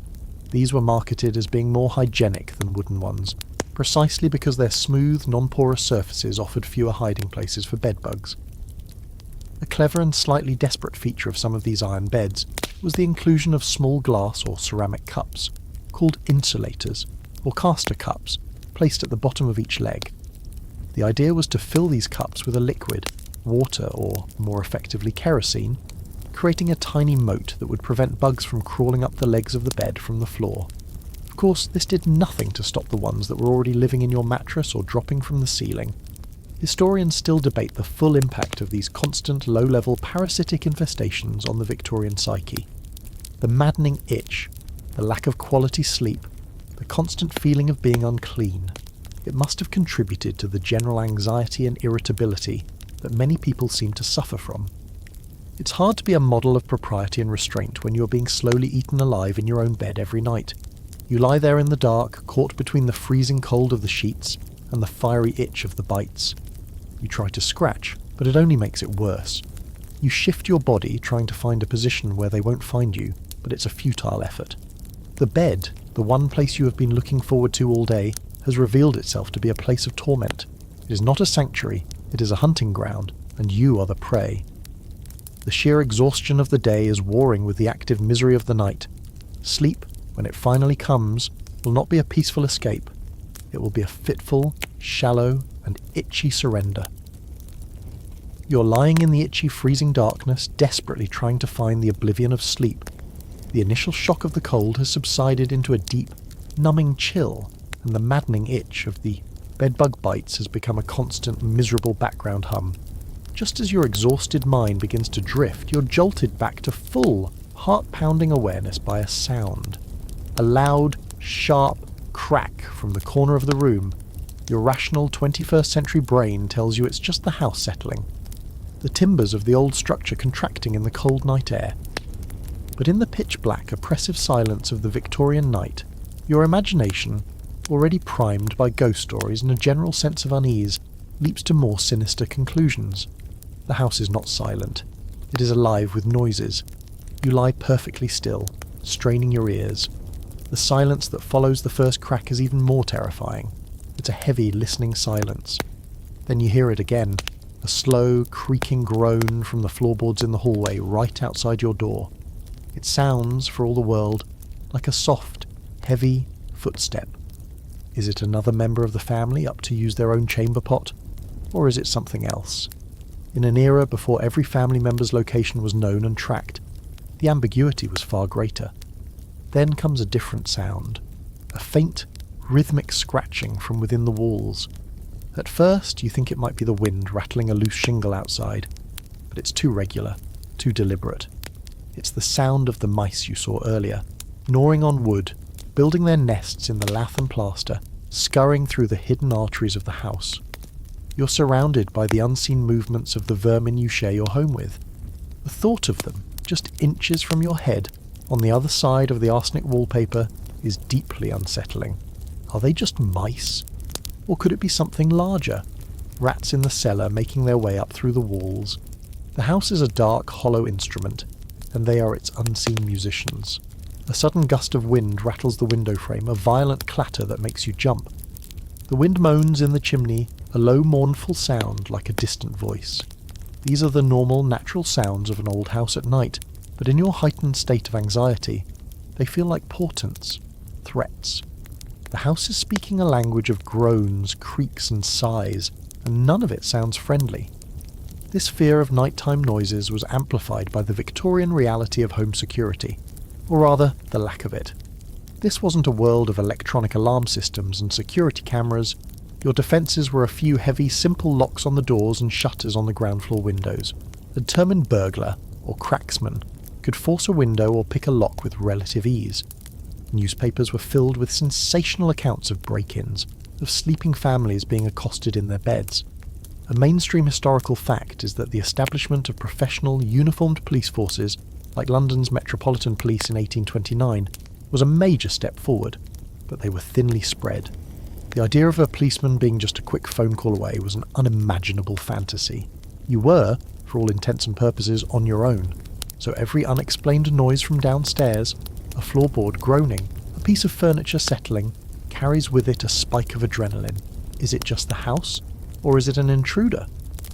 You hold your breath, listening for the follow-up sound, your heart hammering against your ribs.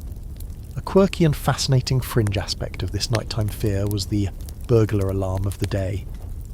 These were not electronic sensors, but clever, low-tech mechanical devices.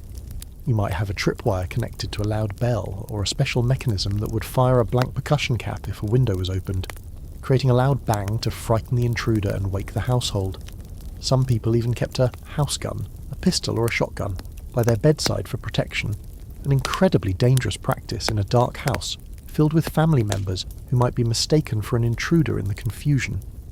Historians still debate the true level of crime that the average middle-class person faced. While sensationalist, penny-dreadful papers love to report on grisly crimes, were these nighttime intrusions a common occurrence, or a rare but terrifying possibility that loomed large in the public imagination? The sheer number of patents for anti-burglar devices and the frequency of their mention in household advice manuals suggest that the fear, at least, was very real and pervasive. Now, a new sound joins the symphony of the night, a dripping. Drip, drip, drip. It's slow and maddeningly regular. Is it coming from the washstand, a leak in the pitcher, or is it from the ceiling, a sign of a leaking roof that will bring a host of new problems, rot, mould and expensive repairs? Or is it the sound of the water pump in the yard, a slow, steady leak from its mechanism, a constant reminder of the contaminated well just outside your door? In the darkness you can't identify the source, and the not knowing is a form of torture. The sound drills into your consciousness, a tiny, persistent drumbeat of domestic decay.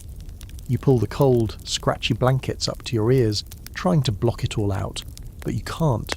The house is a living, breathing entity, and it is settling, groaning, scratching and dripping all around you. It's a far cry from the comforting, predictable silence of a modern, well-insulated home. This is a noisy, anxious darkness, filled with the sounds of decay, vermin, and potential threat. Every creak is a footstep, every scratch is a claw, every gust of wind is a ghostly whisper. The physical discomforts of the bed are now matched by the psychological assault of the house's nocturnal soundscape. Sleep seems further away than ever. After what feels like an eternity of itching, shivering, and listening to the house's unsettling symphony, a deep, primal exhaustion finally begins to win the war against your active misery. Your body is shutting down despite the discomfort. Your mind, however, has one last hurdle to overcome, a final, deeply ingrained piece of Victorian paranoia, the terror of the night air. You are lying in a room that is, for all intents and purposes, hermetically sealed. Before getting into bed, you would have made sure the window was shut tight, its latch firmly secured. You might have even drawn the heavy velvet curtains completely closed, not just for privacy or to block the morning light, but to act as another barrier. The door to the hallway is closed. If there's a fireplace in the room, its flue would have been closed with a damper, or the opening might even be blocked with a decorative screen to prevent drafts. The result is a room with almost zero ventilation. As you lie there, you, the lamps you just extinguished, and any mould growing on that arsenic wallpaper are all consuming the finite supply of oxygen in the room and releasing byproducts: carbon dioxide, water vapour, soot, and arsenic gas. The air is becoming progressively more stale, more humid, and more toxic with every passing moment. You might feel a dull headache forming, a sense of grogginess or lethargy that you attribute to your exhaustion. In reality, you are slowly suffocating. This practice of sealing a bedroom at night was rooted in the deeply ingrained miasma theory of disease. This is the same theory that led to the fear of bad smells from sewers and the belief that cholera was airborne. A mainstream historical fact is that for much of the 19th century, the medical establishment and the general public believed that the night air itself was fundamentally different from day air. It was thought to be damp, heavy, and laden with poisonous vapours or effluvia rising from the decaying matter of the earth, from swamps, graveyards, and cesspits. To breathe in this noxious night air was to invite sickness into your body. It was blamed for everything from the common cold and rheumatism to deadly fevers like malaria, which literally means bad air in Italian. The irony, of course, is that the opposite was true. The stagnant, recycled air inside the sealed bedroom was a far greater health threat than the fresh, cool air outside. It was a perfect environment for the transmission of airborne diseases like tuberculosis, which was the leading cause of death in this period. If one person in the family had TB, sleeping in a sealed room with them was practically a death sentence for the others. The lack of ventilation concentrated the bacteria in the air, ensuring everyone would inhale a potent dose. Florence Nightingale, the famous nursing pioneer, was one of the most vocal critics of this practice. She railed against the poisoning by foul air that took place in unventilated sick rooms and bedrooms. The very first canon of nursing, she wrote, is to keep the air he breathes as pure as the external air without chilling him. Her advocacy for open windows and fresh air was revolutionary and directly challenged centuries of medical dogma. But for much of the Victorian era, her advice was seen as radical and dangerous. A good mother or housewife protected her family by sealing them in at night, not by exposing them to the dreaded miasma. A quirky fringe tidbit related to this fear is the respirator, a device that became fashionable for a time. It was a small mask-like contraption with a metal grill and layers of fabric, worn over the mouth and nose when one had to venture out at night or in a fog. It was intended to filter the dangerous particles from the air, a sort of personal portable air purifier. While not typically worn for sleeping, it's a testament to how real and tangible the fear of bad air was. Historians still debate when the tide of public opinion finally turned against the miasma theory. The work of Louis Pasteur and Robert Koch in the latter half of the century, proving that diseases were caused by specific microorganisms, germs, rather than bad smells, was the scientific death blow. But popular beliefs often lag far behind scientific discovery. The deep instinctual fear of the night air and the common sense wisdom of sealing a bedroom likely persisted for decades. You lie there in your stuffy, airless coffin of a room. The air is thick and heavy, and you can feel the humidity from your own breath condensing on the cold window panes. You have a desperate primal urge to throw open the window to feel a rush of cool, clean air on your face, but your 19th century conditioning screams against it. To do so would be to invite in the fever, the ache, the consumption. It would be a foolish, reckless act. So you remain in your self-created prison. Your lungs struggle to draw what they need from the depleted air. The headache behind your eyes intensifies. The exhaustion deepens, not just from the day's labour, but from the slow, creeping effects of hypoxia. You are trapped between the very real physical miseries of the bed, the cold, the itching, and the invisible, atmospheric misery of the room itself. the final act of preparing for a safe night's sleep, sealing the room, has been perhaps the most dangerous thing you've done all day. It's the final, perfect, and most lethal paradox of the Victorian home. In an attempt to protect yourself from an imaginary danger, you have created a very real one. Sleep, when it finally takes you, feels less like a gentle drift and more like a descent into a thick, suffocating fog. You are adrift in the dark. You're no longer fighting to stay awake or struggling to fall asleep. You've landed in a strange, miserable limbo, a state of sheer, exhausted wakefulness. Your body is too tired to move, but your mind is too tormented to rest. It is in this helpless state that the full weight of the last 24 hours comes crashing down on you. It's not a linear review. It's a chaotic collage of sensory ghosts. You feel the ghost of the corset, an ache in your ribs and a phantom pressure on your organs, even though you shed its oppressive shell an hour ago. You feel the memory of the freezing water on your face, a raw tightness in your skin. The air in your lungs feels thick and second-hand, and you can almost taste the gritty, chalky residue of your breakfast bread. The day's miseries are replaying themselves not as thoughts, but as faint physical echoes. Your mind begins to take a bleak inventory. You survived. But what did that survival entail? It was a day defined not by events, but by a relentless series of struggles against fundamental forces.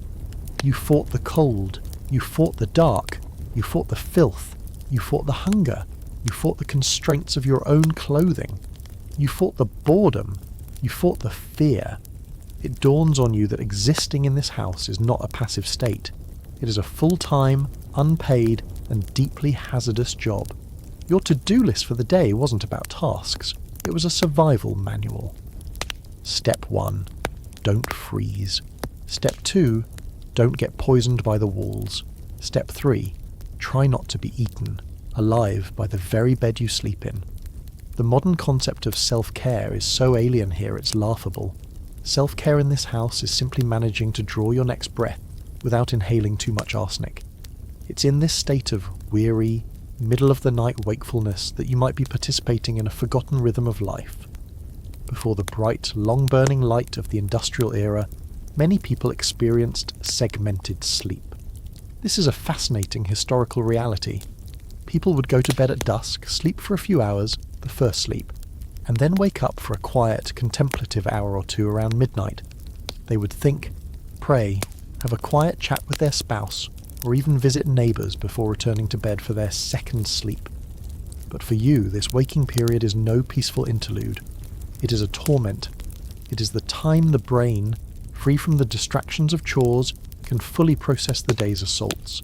It is the time the itching from the bedbug bites feels most maddening, a fiery counterpoint to the deep, relentless cold in your bones. You reflect that the bugs have probably had a more nutritious and satisfying meal today than you have.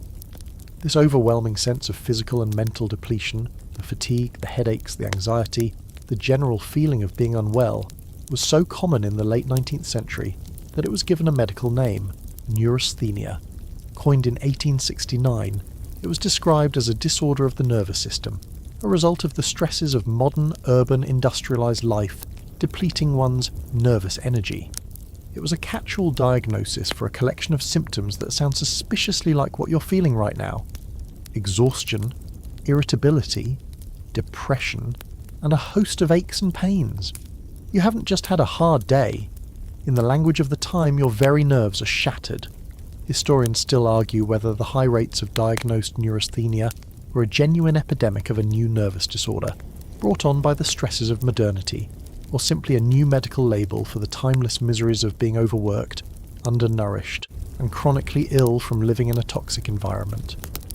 Looking back on your day, the poisonous food, the toxic air, the back-breaking labour, the psychological stress, it seems less like a disease of the mind and more like a perfectly rational response of a body under constant systemic siege. The sheer cumulative weight of it all is what's truly crushing. It's not one single thing. It's the constant grinding friction of 1,000 tiny discomforts. It's the knowledge that your water might sicken you, your food might poison you, your walls might gas you, your lamp might burn the house down, your clothes are actively harming you, and your bed is a hunting ground. There is no rest. There is no true safety. The home is not a sanctuary. It is the primary battlefield. Your 24 hours are nearly up. The first slivers of a cold grey dawn will soon be trespassing through the curtains, and the most soul-crushing realization of all settles upon you.